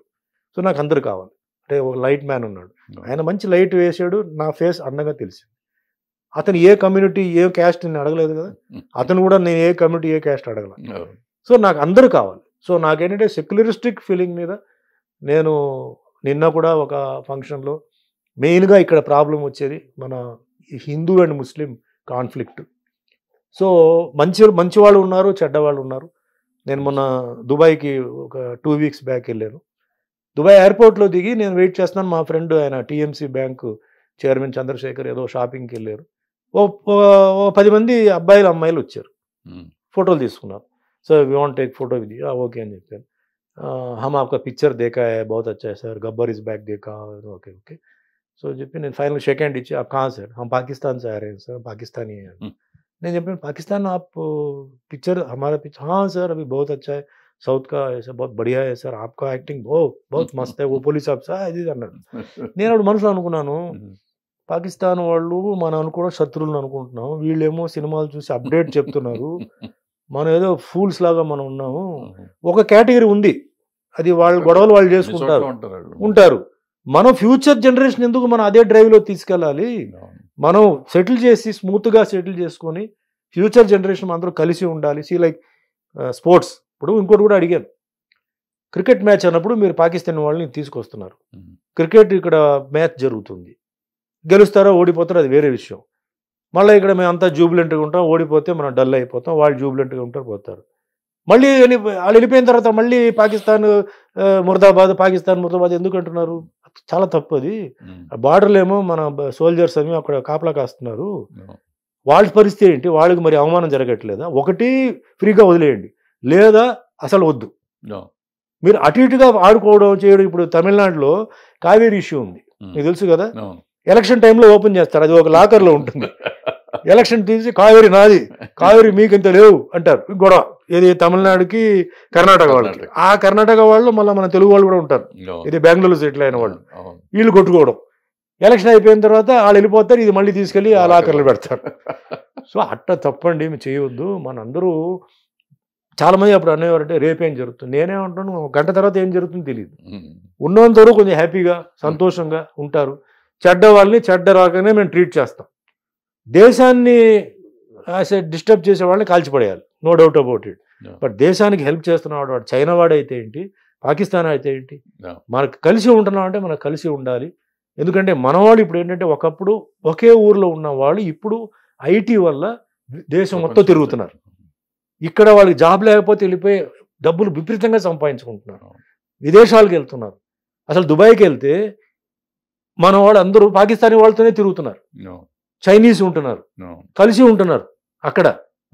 అక్కడ అందరూ బాగుపడుతున్నారు. Everybody is earning money, everybody is becoming rich and there settling down. మనమే ఇక్కడ అనవసరంగా మనం ఫైట్ చేస్తున్నాం, వేస్ట్. ఎవరితో ఫైట్ చేయాలో వాళ్ళతో ఫైట్ చేయాలి. ఎవరు చెడు చేస్తున్నారో వాళ్ళని శిక్షించండి. ఎవరు పాపం హెల్ప్ చేయాలనుకుంటారో మన హెల్ప్ తీసుకోవాలో.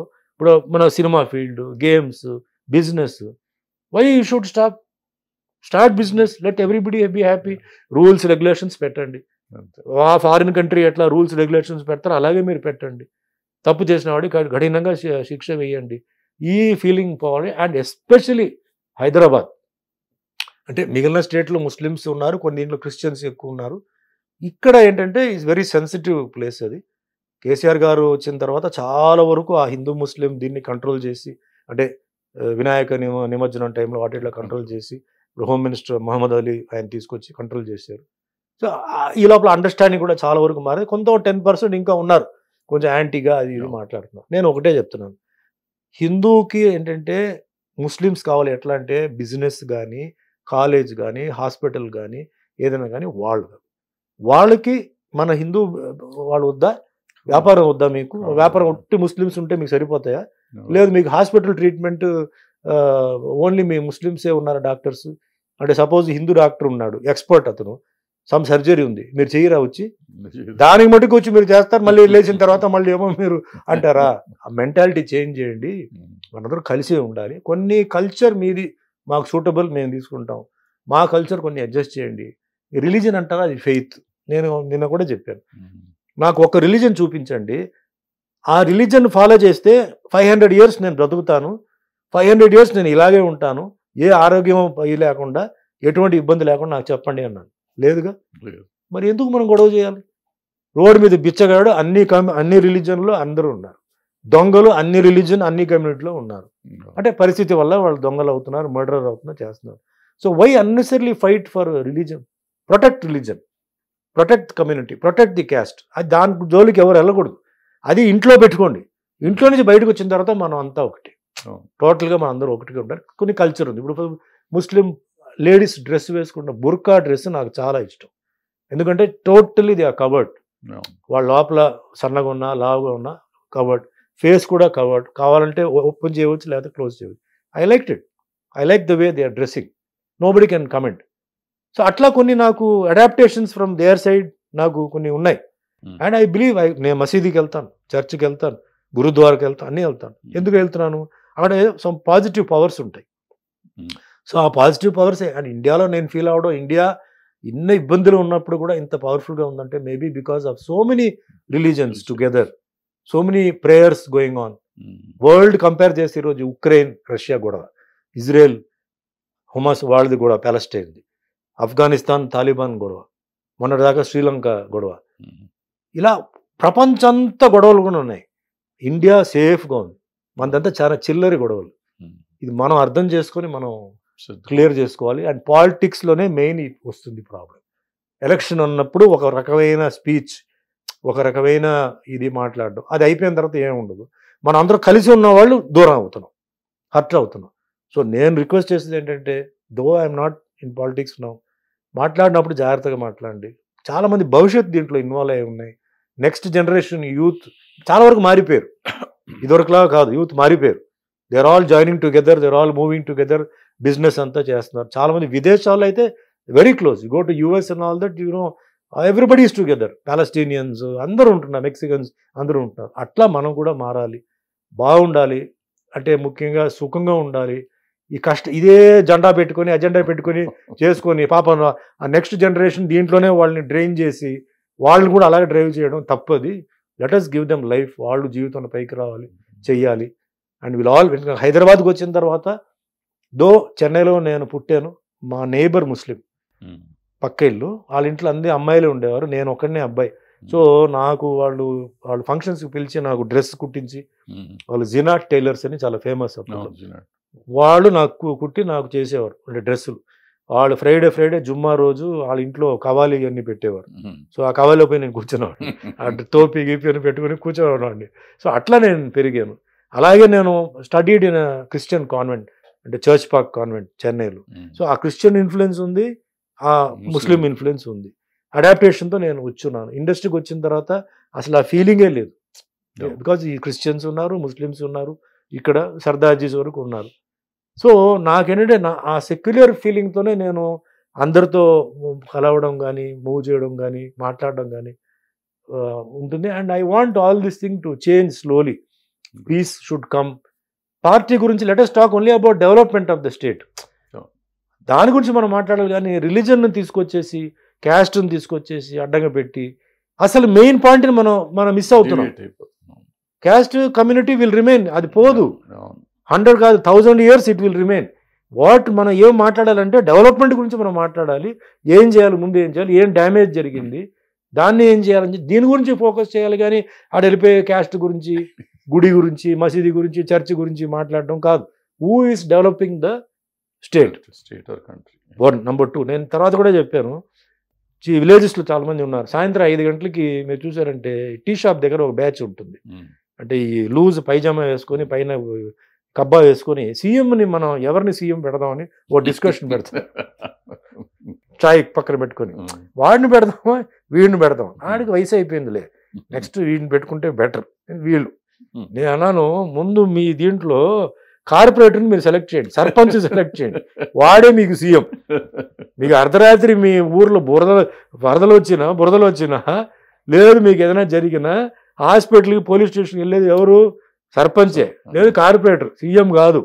మీరు ముందు ఒక మంచి తెలివితేటలు ఉన్న వాడిని మీరు సెలెక్ట్ చేయండి. ఆడు హిందువో ముస్లిమో క్రిస్టియనో, కొంచెం చదువు ఉన్నవాడు చదువు లేనివాడు ఎక్స్పీరియన్స్ ఉంటే చాలు, వాడిని సెలెక్ట్ చేయండి. వాళ్ళు ఎమ్మెల్యేని సెలెక్ట్ చేస్తారు, ఎమ్మెల్యే ఎంపీని సెలెక్ట్ చేస్తారు, ఎంపీ సీఎంని సెలెక్ట్ చేస్తారు. మీకు ఎందుకు ఆ బాధ? మీరు ఇదే చేస్తే తప్పు. సీఎంని ఎవరిని చెప్పి ఇక్కడే వదిలేస్తారు డీల్. ఇక్కడ ఎవడో వస్తాడు, ఆడు సీఎం దగ్గర కూడా తీసుకెళ్ళడు, మీరు ఇక్కడే ఉంటారు. సో ఫ్యూచర్లోనే మీరు కొంచెం తెలివితేటలతో మీకు అందుబాటులో, మీకు వెళ్ళి తలుపు కడితే తెరిచేవాడు, మీ కష్టాలని సాల్వ్ చేసే సర్పంచ్ నుంచి మొదలు పెడదాం. మేల్ ఉండొచ్చు, ఫీమేల్ ఉండొచ్చు. చదువు లేకపోయినా ఎక్స్పీరియన్స్ ఉంది. ఎక్స్పీరియన్స్ కూడా పాలిటిక్స్లో అది ఇంపార్టెంట్, చదువే ఇంపార్టెంట్ కాదు. కానీ తెలివితేటలు రాత్రి పగలు పనిచేసే మళ్ళీ అక్కడి నుంచి మీరు మొదలు పెట్టండి. మీకు పార్టీతో మీకు సంబంధం లేదు, వాళ్ళు ఏ పార్టీ వెళ్తారో ఆ పార్టీకి మీరు జై కొట్టండి. వాళ్ళ పార్టీ మారినా మీరు కూడా మారండి, మీ భవిష్యత్తు చూసుకోండి, మీ ఏదైతే మీకు అవసరాలు ఉన్నాయో అది మీరు చూసుకోండి అని చెప్పి ఈ మధ్య ఆ క్యాన్వాసింగ్ చేస్తున్నాను. వెరీ గుడ్, అది వెరీ గుడ్, థ్యాంక్ యూ. చాలా అంటే ఒక 40 సంవత్సరాలు అయిపోయింది కదా, 40 ఏళ్ల కింద ఒక అమాయకమైన పిల్లగాయి సిగ్గుగా మాట్లాడటానికే సిగ్గుపడే కుర్రాడు ఇవాళ 40 ఏళ్ల తర్వాత ఇంత మన సమాజాన్ని గురించి మాట్లాడతానంటే ఐఎమ్ వెరీ హ్యాపీ. ఎందుకంటే మనకున్న అనుబంధానికి నువ్వు ఇంత డెవలప్ అయిపోయావు నాకు తెలియదు. అంటే మనం కలుస్తున్నాం కానీ ఎప్పుడు ఇంత మాట్లాడడం ఎప్పుడు మాట్లాడుకోలేదు. ఏదో ఎట్ట ఉన్నావు మీరు పిల్లలు ఎట్ట ఉన్నారు అక్కడే, కానీ తర్వాత మాట్లాడదు. I'm very happy. సొసైటీని గురించి ఇంత ఆలోచిస్తున్నందుకు, అవగాహన వచ్చినందుకు, ఇంత ఎదిగినందుకు I'm very proud of you. చాలా హ్యాపీ అన్నయ్య. ఎందుకంటే ఇంత ఓపెన్గా కూడా నేను అందరితో మాట్లాడలేదు. ఎందుకంటే మీరు తెలుగు ఇండస్ట్రీ నుంచి మీరే చూస్తున్నారు, అంటే తమిళ ఇండస్ట్రీ అయితే వేరే. సో తెలుగు ఇండస్ట్రీ అప్పుడు సుమన్ ఏంటి, మధ్య సుమన్ ఏంటి, ఇప్పుడు సుమన్ ఏంటి మీరు తెలుసుకున్నారు. సో లైఫ్లో maturity comes along with time వస్తున్నప్పుడు కింద పడిన తర్వాతనే మనకి తెలుస్తుంది. సో అట్లా నేను కింద పడి లేచి చాలా అనుభవాలు మోసపోయి కొంచెం నేర్చుకొని తర్వాత అంటే ఎందుకంటే సినిమా ఇండస్ట్రీ నేను చెడు అని చెప్పట్లా, ఈరోజు మొత్తం ప్రపంచంలోనే చెడు ఉన్నాయి. సో టైం బాగుందంటే అది మనం ఎస్కేప్ అవుతాం, టైం బాగాలేదంటే దాంట్లో దొరికిపోతాం, దెబ్బలు తగులుతాయి. సో కరెక్ట్ చేసుకుంటాం. అట్లా నేను లైఫ్ని అంటే ముఖ్యం చేయడం. అండ్ సినీ అంటే ఈ ముఖ్యంగా తెలుగు ఇండస్ట్రీలో ఎక్కడికి వెళ్ళినా, అంటే మీరు ఏదో కూర్చున్నారని కాదు, మీ గురించి, రేలింగ నరసింహారావు గురించి, బిఎల్వి ప్రసాద్ గురించి, అలాగే మన ప్రతాప్ ఆర్ట్స్ రాఘవ, కోడి రామకృష్ణ గురించి 99% నేను చెప్పకుండా నా స్పీచ్ నేను మొదలుపెట్టాను. మా భాను కూడా, అంటే భాను ఉండబట్టే భాను తీసుకొచ్చి మిమ్మల్ని, అంటే లైఫ్లో అలా జరగాలని ఉంది. నా సిమ్ కార్డులో భాను అన్నవాడు రావాలి, భాను అన్నవాడు తీసుకురావాలి, పరిచయం చేయాలి. ఇప్పుడు నేను కూడా ఏమలుస్తుంటన్నా, ఈ క్యారెక్టర్స్ చేయడానికి నేను పుట్టాను. ఇది వెంకటేశ్వర స్వామి క్యారెక్టర్, రాముడు క్యారెక్టర్, భగవంతుడు నన్ను పుట్టించి అటు తమిళ నుంచి ఇటు తీసుకొచ్చి ఇక్కడ పెట్టి, ఇక్కడ ఎంతోమంది ఉన్నారు వెంకటేశ్వర స్వామి క్యారెక్టర్ వేయడానికి, ఎంతోమంది ఉన్నారు, అలా రాములు వారు కూడా ఎంతోమంది ఉన్నారు. కానీ నన్ను సెలెక్ట్ చేసి ఆ సినిమాలో నన్ను పెట్టి క్యారెక్టర్ని సక్సెస్ చేసి అవి చేయడానికి నాకు అవకాశం ఇచ్చారు. సో పునాది ఎవరంటే అది మీ దగ్గరే పునాది. మీరు స్టార్ట్ చేసే తర్వాత రాఘవ గారి సినిమా వచ్చింది వేరే విషయం, బట్ ఇనీషియల్ మీ సంస్థ నుంచి మొదలై నేను తెలుగు బాగానే మాట్లాడుతున్నాను అనుకుంటున్నాను. అప్పటికిప్పుడు కంపేర్ చేస్తే అప్పుడు జీరో. సో ఇప్పుడు కొంచెం పర్వాలేదు అనుకుంటున్నాను. అవన్నీ అనుభవంతో నాకు వచ్చింది. అది కూడా ఏంటంటే అది ఒక అదృష్టం, అది ఒక భగవంతుడు ఆశీర్వాదాలతో నేను వచ్చాను. సో మీ దగ్గర నేర్చుకున్న అప్పుడు ఏంటంటే ఒక డిసిప్లిన్, హార్డ్ వర్క్, టైమింగ్, మర్యాద, అంటే షూటింగ్ దగ్గర కాన్సన్ట్రేషన్, ప్లస్ ఫైట్స్ అన్నప్పుడు న్యాచురల్ ఫ్లైట్స్. మీరు ఎప్పుడు నేను బాను ఫైట్ చేసేటప్పుడు యూఆర్ నెవర్ సాటిస్ఫైడ్. ఇంకా బాగా చేయాలి, ఇంకా బాగా చేయాలి, కాళ్ళు ఎత్తు, ఇది ఎత్తు, అది చేయాలి, ఇది చేయాలని చెప్పి బెండ్ తీశారు మాది. కానీ దానివల్ల నాకు పేరు వచ్చింది. అలాగే సాంగ్స్ వచ్చినప్పుడు స్టెప్స్, అంటే తెలుగు సినిమాలు అప్పుడు ఏంటంటే నాకు తెలియదు, తమిళలో ఉన్నాను. స్టెప్స్ అనేది చాలా ఇంపార్టెంట్, ఫుట్ వర్క్ చాలా ఇంపార్టెంట్, డాన్స్ అనేది హీరోకి చాలా ఇంపార్టెంట్ చెప్పి నాకు డ్రైవ్ చేసింది మీరే. సో ఆ డ్రైవ్తోనే నేను ఏంటంటే ఇంకా నేను డాన్స్ క్లాసెస్ అంటే వెళ్ళి టైం ఉన్నప్పుడంతా మా చిన్ని ప్రకాష్ ఆయన దగ్గర డాన్స్ తీసుకొని సాంగ్ రేపు అంటే ఈరోజు రిహర్సల్స్ చేసుకొని, ఇప్పుడు సితారా సినిమాలో నేను క్లాసికల్ చేశాను, నాకు తెలీదు. బట్ 1 వీక్ బిఫోర్ నేను రిహర్సల్స్ చేసుకొని ఆ సినిమాకి అంటే ప్రాక్టీస్ చేసి నేను చేశాను. అట్లా ప్రతిదీ మనం ఒక రిహర్సల్, ఒక ఎఫర్ట్, అవి మీ దగ్గరే నేర్చుకున్నాను. నేను ఎప్పుడు చెప్తాను అంటే ఏదో కొన్ని లగ్జరీ గురించి ఆట చెప్పినప్పుడు, నేను ఫస్ట్ పిక్చర్ తమిళ్లో కూడా అంతే, ఆయన రామన్న గారు కూడా నాకు నేర్పించారు. తెలుగు వచ్చినప్పుడు మీరు రాఘవ్ గారు అంటే డిసిప్లిన్, హార్డ్ వర్క్, టైమింగ్, మీరు అరిచేవారు, ఆయన కూడా అరిచేవారు అన్నిటికీ. ఆయన కొట్టలేదు, మీరు కొట్టేవారు అప్పుడప్పుడు వచ్చి, అంతే డిఫరెన్స్ అది. కానీ మాకు సంతోషం, ఎందుకంటే మమ్మల్ని నన్ను ముఖ్యంగా ఒక తమ్ముడిలాగా మీరు భావించి, నేనే అంటే చెప్పినా చెప్పకపోయినా మీరు ఏంటంటే మనసులో నేను బాగుండాలని మీరు అనుకున్నారు. చాలా ప్లేసెస్లో కూడా నాకు చెప్పారు, భరద్వాజ్ గారు ఇట్లా చెప్పారండి మీ గురించి చెప్పారని చెప్పారు. అదే చెప్పాను, నాకు అన్నయ్య అంటే ఆయన ఒకరే అండి, మిగతా వాళ్ళు నాకు కాదు, ఎందుకంటే ఒక లైఫ్ నాకు ఇచ్చారు. సో దాన్ని నేను ఏంటంటే నేను కాపాడాలి, ఆ పేరు మంచి పేరు రావాలి. ఎవరెవరైతే నాకు అవకాశాలు ఇచ్చారో వాళ్ళందరికీ, ఇప్పుడు గురువు ఉన్నాడు, master, college master, school master, పిల్లలు చదువుతారు, చదివిన తర్వాత వాళ్ళు పెద్ద అయిన తర్వాత వెళ్ళిపోతారు, వీళ్ళు రిటైర్ అయిపోతారు, వాళ్ళు ఒక ఉన్నత స్థాయికి ఎదుగుతారు ఈ స్టూడెంట్స్. అక్కడ వెళ్ళిన తర్వాత మనస్ఫూర్తిగా వాళ్ళ గురించి హ్యాపీ ఫీల్ అయ్యేది తల్లి తండ్రి గురువే. అంటే నా దగ్గర నేర్చుకున్నాడే, నేను నేర్పించిన వాడికి ఈరోజు వాడు ఆ స్థాయికి వెళ్ళాడని ఎటువంటిది ఆశించకుండా అంటే హ్యాపీగా ఫీల్ అయ్యేది వీళ్ళు ముగ్గురే. మిగతా వాళ్ళందరికీ ఈర్ష ఉంటుంది, ఏంటి మనల్ని కూడా ఓవర్టేక్ చేసి వెళ్ళిపోయాడా, వాడంతా సంపాదిస్తున్నాడా, వాడికి అంత పేరు వచ్చిందా, ఏది ఫీలింగ్ లేకుండా ఫీల్ అయ్యేది ఎవరంటే హ్యాపీగా తల్లిదండ్రులు, గురువే. సో నాకు తెలుగులో నా గురుగారు మీరు. సో మీ ఆశీర్వాదాలతో ఇంకా అంటే వేరే భాషల్లో కూడా ఉన్నారు, బట్ మీ ఆశీర్వాదాలతో ఇంకా నాకు ఏంటంటే మంచి మంచి సినిమాలు, ఈ ఇండస్ట్రీ విసుకొచ్చి అలా కాకుండా నేను హ్యాపీగా ఈ ఇండస్ట్రీలో కంటిన్యూ అవ్వాలి, చేయాలి. ఇంకా వేరే రోల్స్ అంటే నెగిటివ్ చేశాను చెప్పాను కదా, comedy, tragedy, variety roles, devotional, historical, అది ఇది చేస్తూ ఈ ఇండస్ట్రీ ఎందుకో నాకు తెలియదు, భగవంతుడు ఎందుకు నన్ను ఇండస్ట్రీలో తీసుకొచ్చి పడేశారని తెలియదు. There is a reason, till the end I can never say. చాలామంది ఏమంటారంటే ఆయన ఓడిపోయాడు అంటారు, తప్పండి. చనిపోయే వరకు మనం ఓడిపోయామని చెప్పడానికి లేదు, ఎందుకంటే లాస్ట్ స్టేజ్లో కూడా ఒక ట్విస్ట్. అంటే ఉదాహరణకి మన రోషయ్య గారు, కొంజేటి రోషయ్య గారు లాస్ట్ స్టేజ్లో 2 రాష్ట్రాలకి ఆయన గవర్నర్, లాస్ట్ స్టేజ్లో ఆయన సీఎం అయ్యారు. సో కొందరి జీవితంలో లాస్ట్లో రాసి ఉంది, తెలియదు. కొందరికి మధ్యలో, కొందరికి బిగినింగ్లో హ్యాపీ, లాస్ట్లో సఫరింగ్. కొందరికి బిగినింగ్లో సఫరింగ్, లాస్ట్లో హ్యాపీనెస్. సో తెలియదు. సో ఆ లాస్ట్ స్టేజ్ వరకు మాకేంటంటే ఈ సినిమా ఇండస్ట్రీలో ఉంటూ కంటిన్యూ అవుతూ ఎన్నో మంచి మంచి సినిమాలు చేస్తూ నెక్స్ట్ జనరేషన్ లక్కీగా నేను ఇప్పుడు 3rd జనరేషన్తో చేస్తున్నాను. అంటే పెద్దవాళ్ళు వాళ్ళ మనవాడితో కూడా నేను చేస్తున్నాను. సో ఆ విధంగా నేను I'm very కంటెంటెడ్, very very happy. So అలాగే మీకు కూడా మంచి ఆయుష్, మీ హెల్త్ అన్నీ బాగుండాలి. మీరు ఇంకా ఎంతోమందికి నాకు ఎలా చేశారో మీరు ఇంకా ఎంతోమందికి మీరు అలాగే మీ ఆశీర్వాదాలు ఉండాలి. మీరు చేస్తారు, తప్పకుండా చేయాలని ఆశిస్తూ ఈరోజు ఇది ఒక వండర్ఫుల్ ఇంటర్వ్యూ. చాలా లేట్ చేశాను కొన్ని కారణాల వల్ల, I could not help it. ఎందుకంటే అట్ లెంత్ 1 అవర్గా వచ్చి పరిగెత్తి వెళ్ళిపోకుండా అట్ లెంత్తో నేను చేయాలనుకున్నాను. But I was very much waiting ఈ ఇంటర్వ్యూ, బికాస్ నన్ను తెలుగు ఫీల్డ్లో మొదటి నుంచి చూసిన మనిషి మీరు.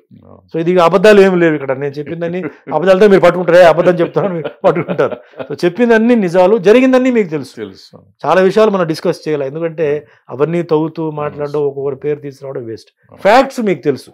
సుమన్ అన్నవాడు తప్పు చేశాడా, తప్పు చేయలేదా, సుమన్ అన్నవాడికి ఆ ఏ డేట్లో వాళ్ళు కేసులు పెట్టారు, ఆ డేట్లో సుమన్ ఎక్కడ ఉన్నాడు మీకు తెలుసు, మీరు చూశారు కూడా. నా మీద ఫ్యాబ్రికేట్ చేసిన మ్యాటర్ ఛార్జ్ షీట్ మీరు చూశారు. సో ఏది నిజం ఏది అబద్ధం మీకు తెలుసు. సో లైఫ్లో అలా జరగాలని ఉంది, జరిగింది. But I have come out again and అలాగే నేను కంటిన్యూ చేయాలి. So thank you very very much ఈ ఇంటర్వ్యూ ఇచ్చినందుకు. ఐ హోప్ దిస్ ఇంటర్వ్యూ ఇది చాలా మందికి ఈ ఇంటర్వ్యూ హెల్ప్ అవ్వాలి. లైఫ్లో చాలా మంది డిప్రెస్ అయిపోతున్నారు, ఒక సినిమా ఆడకపోతే డిప్రెస్ అయిపోతున్నారు. సో నా లైఫ్ చూడండి, నేర్చుకోండి, కంటిన్యూ చేయండి, ఫైట్ చేయండి. సో వాళ్ళందరికీ ఇంటర్వ్యూ హెల్ప్ అవ్వాలి. ముఖ్యంగా సినిమా ఇండస్ట్రీలో ఏంటంటే వాళ్ళందరికీ వెంటనే నెంబర్ 1 అయిపోవాలి, వెంటనే ₹1 కోటి వచ్చేయాలి అనుకుంటున్నారు. రావచ్చు, రాలేని పరిస్థితిలో ట్రై చేయండి. అసలు మీరు నిరాశపడవద్దు, ట్రై చేయండి, ఎఫర్ట్ చేయండి, వస్తుంది. ఎప్పుడు రావాలో అప్పుడు వస్తుంది అని ఈ ఇంటర్వ్యూలో తెలిసి అన్ని ప్రొడ్యూసర్స్, డైరెక్టర్స్కి, టెక్నీషియన్స్కి, మా కో ఆర్టిస్ట్ అందరికీ పేరు పేరు ధన్యవాదాలు. ఎందుకంటే నాకు సపోర్ట్ ఇచ్చిన అందరికీ ధన్యవాదాలు చెప్తూ once again all the best, good luck. Thank you. సమస్య లేని ఇల్లు ఉండదు, పరిష్కారం లేని సమస్య ఉండదు. బంధాలు గొప్పవి, బాధలు చిన్నవి.